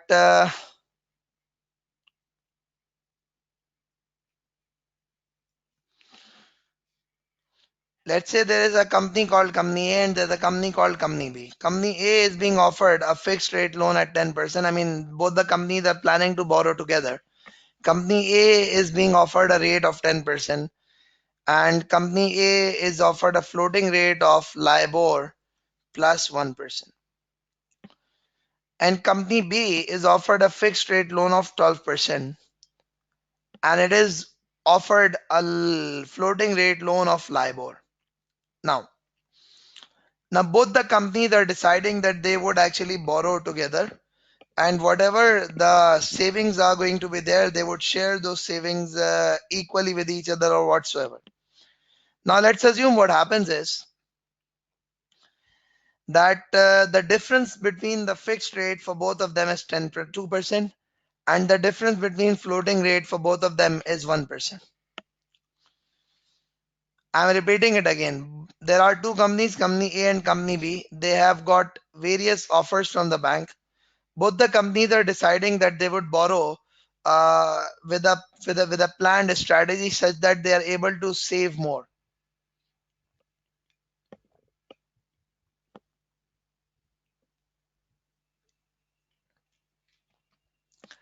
Now, so what we do is that we plot the interest rates that are available to both of them, and we calculate the difference between these two. Once we calculated the difference between these two, so what did we get? We get 2% difference here, and we got a 1% difference here. So we would want to encash this 2% difference. And how would we encash this 2% difference? By asking Company A to borrow at fixed rate. Now, if the Company A is going to borrow at fixed rate, Company B is going to borrow at floating rate. Resultingly, what would happen is, both the companies together, they would end up saving 2% here. They would end up saving 2% here, and they would end up saving 1% here. Resultingly, this is going to be a total of 3%. Now, if this is all going to be a total of 3%, this 3% is termed as arbitrage. This 3% is termed as arbitrage. Now, what is arbitrage? Arbitrage is the of gain when you have access to multiple markets, the gain of the differences in the rates prevalent in the multiple markets.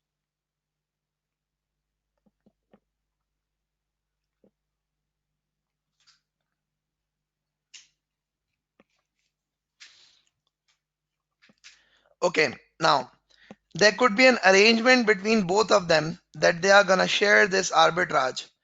I'm repeating it again. There could be an arrangement between both of them that they are actually going to be sharing this arbitrage in the equal proportion, let's say 50-50, or there could be a thing that they could be sharing this arbitrage into some other ratio. Let's say I say that they are going to be sharing this into 50-50. So 1.5% of the saving would accrue to A, 1.5% of the saving would accrue to B. Now, what exactly do you mean by this? So both of them have entered into a swap only because A originally wanted to borrow floating and B originally wanted to borrow fixed. But since they thought that if they borrow together, they would end up saving more. So resultingly, what have they done? Resultingly, what have they done is A has borrowed fixed and B has borrowed floating. Now what happens is, end of the day, what is going to be the total cost? The cost of A is going to be, had it borrowed at LIBOR plus 1%. So had it borrowed floating, it would have been LIBOR plus 1%. And what happens is the arbitrage of 1.5% would arise, resultingly A would stand at LIBOR minus 0.5%. Similarly, if I talk about B, B is going to be borrowing from the bank at 12%, and it would have an arbitrage of 1.5%, resultingly it would stand at 10.5%. So if you combine both of them, so the total cost that turns out to be is LIBOR plus 10%. And this is exactly what we have established here. This is LIBOR, this is 10%. This is exactly what we have established. This is LIBOR, this is 10%. So I'm repeating it again. What happens is, if you borrow at this, if you enter into a swap contract, then the arbitrage could be shared in the various ratios. So if we take an example where the arbitrage is shared equally, this is how things would stand. So A would stand at LIBOR minus 0.5%, B would stand at 10.5%. Both the companies have saved from what they would have actually paid under the normal swap agreement.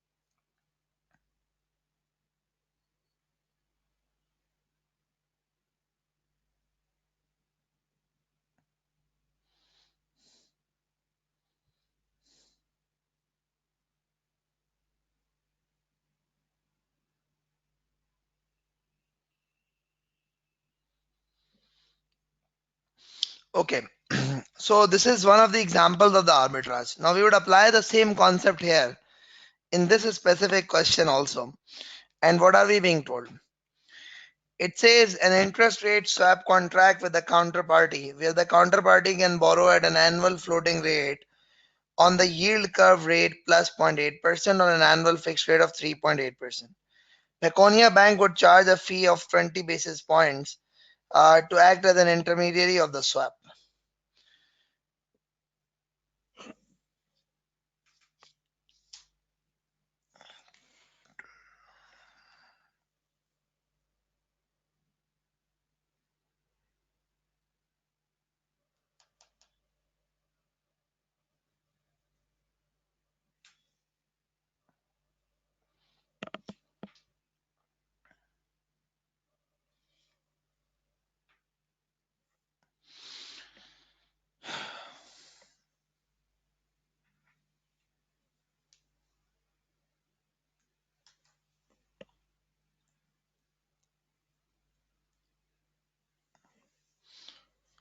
Okay, so we are being told that when you enter into a swap, there's something that we need to see.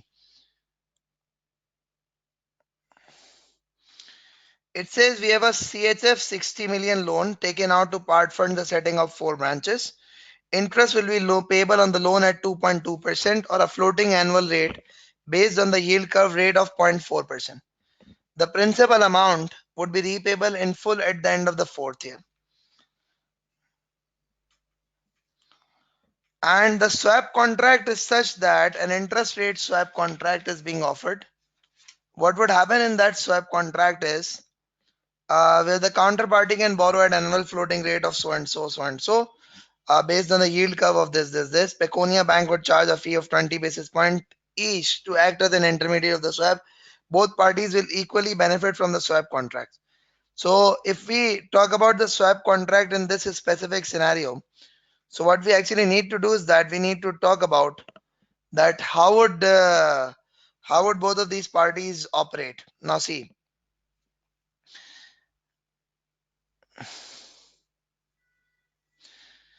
this is CMC. This is the Pecunian counterparty. This is a counterparty.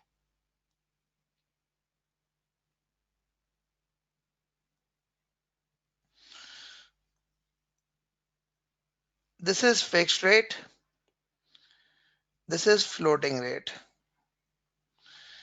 Now, what is the fixed rate that is available to this CMC? It's 2.2%. And the floating rate is yield curve rate plus 0.4%, Y plus zero point 0.4. For the swap contract, the counterparty that is being offered as a rate of 3.8% here and at the rate of Y plus 0.8%. Now, the first step that we do is that we establish the difference. The difference here is 1.6%. The difference here is 0.4%.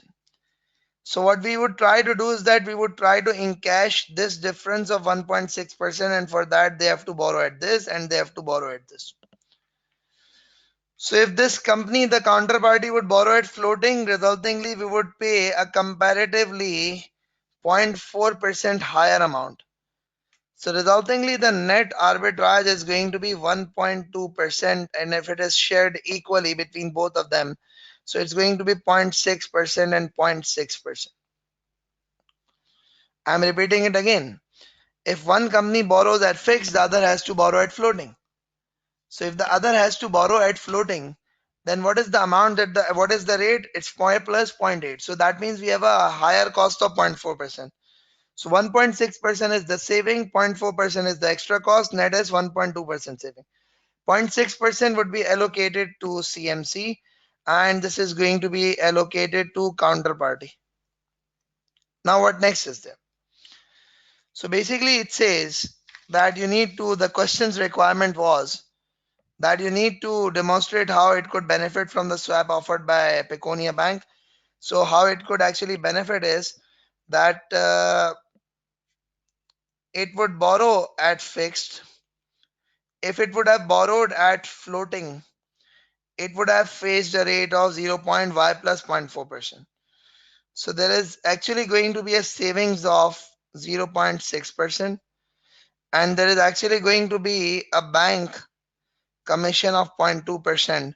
Resultingly, it is only going to end up paying the yield curve rate. So if this company enters into a swap, it would only end up paying the yield curve rate rather than paying this Y plus 0.4%. So resultingly, the net benefit that is happening to this company is 0.4%. Is it okay to everybody?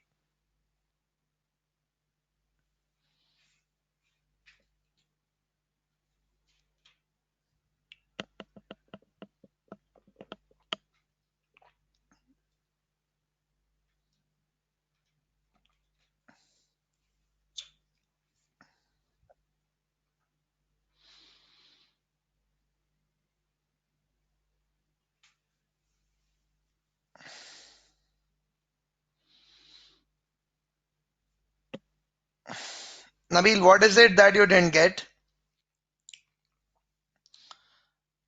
Up till which point you understood?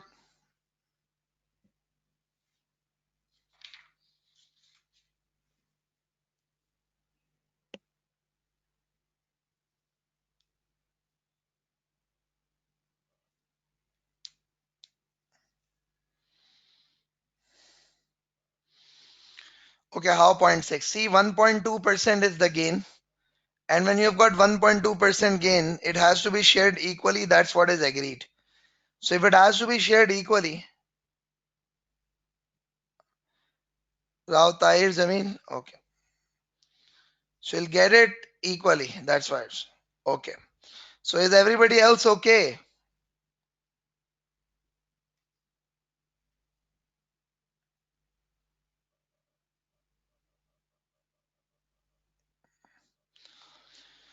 Okay, that's great. So okay, what is doubt? Let's confirm. Now you see, do you people get that this is 1.2% gain?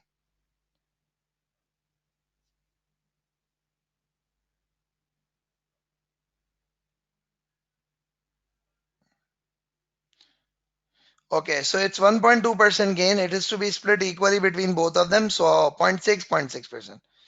Now, what is the result of the swap? The result of the swap is this CMC company has borrowed fixed. CMC company has borrowed fixed. So that means what happens is if it would have not entered into a swap contract, it would have borrowed floating. Now, if it would have borrowed floating, then what would have happened is it would have ended up paying yield curve rate plus 0.4%. So if it would have got yield curve rate plus 0.4%, then what is going to happen?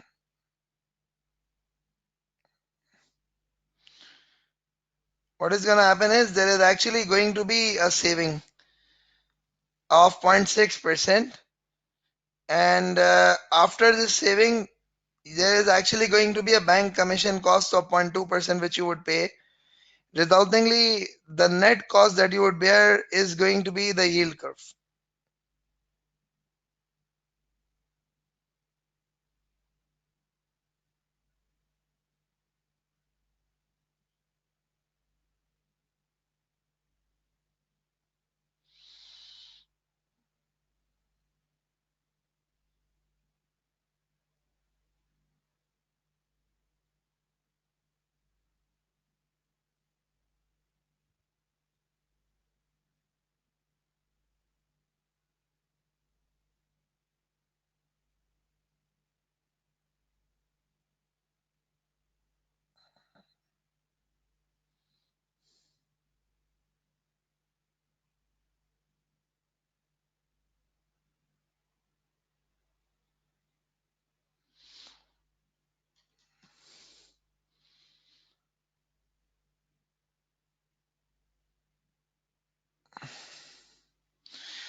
They would have paid yield curve plus zero point 0.4, but now the net amount is going to be only the yield that they will actually end up paying.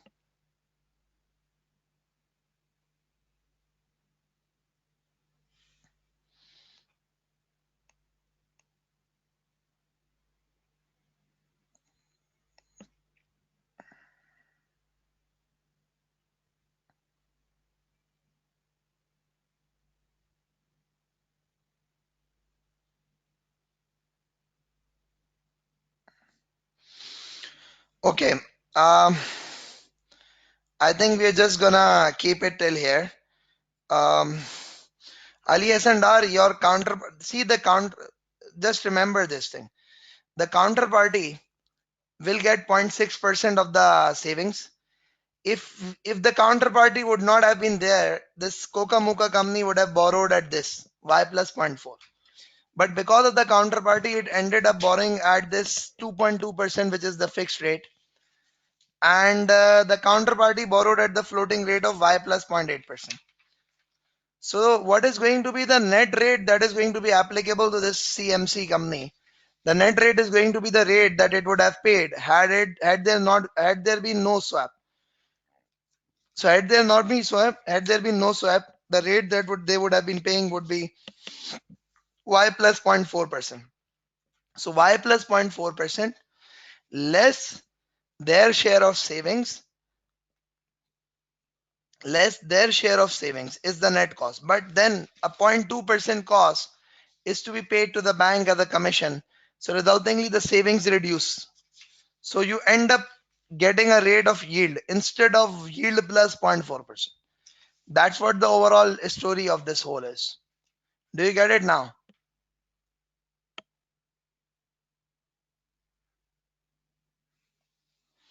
Okay. So we shall keep it till here. Before we leave, I would highly appreciate if you could share your feedback on today's session, so that we can have an idea and we could actually act upon those feedbacks and improve further for the tomorrow's session and the upcoming session. I would highly appreciate your feedback on today's session.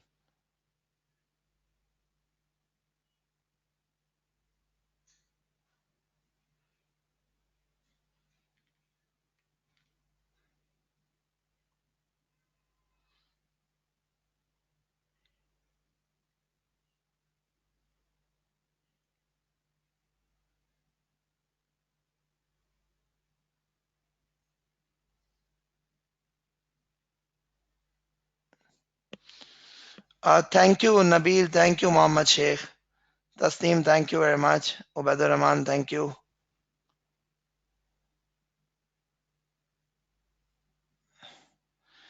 Ali Asandar, if I keep on including the exchange rate risk, then the other topics would be neglected. So I would rather focus upon some other topics also. But I could see if I could end up saving some time in the end.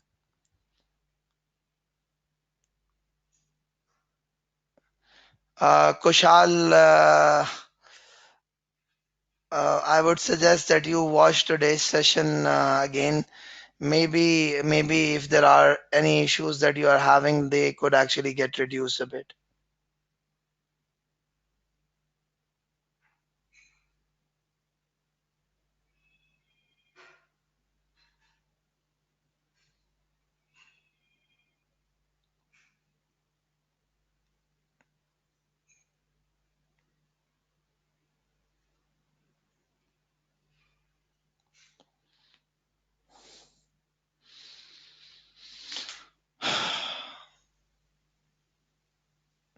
Yes, Parisad, I will do this value address. Don't worry.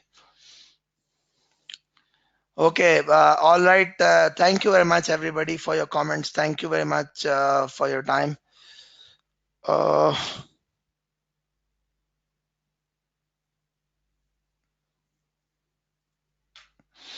Uh, Pallavi Mittal, I'm trying to actually solve all those questions which I haven't solved in my previous webinars.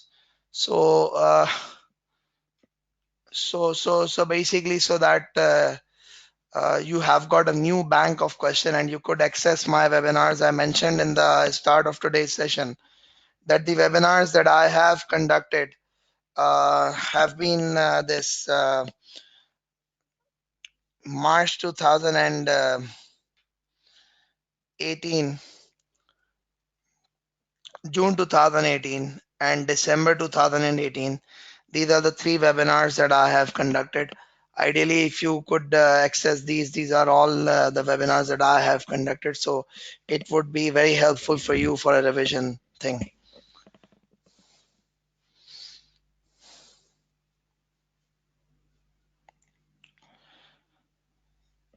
Yes, Pallavi, I would try to cover up all these questions. Um, Thank you, Mary. Thank you. Thank you, everybody. Thank you. It was nice having you people on around. We shall meet tomorrow, inshallah, and we shall move ahead with this.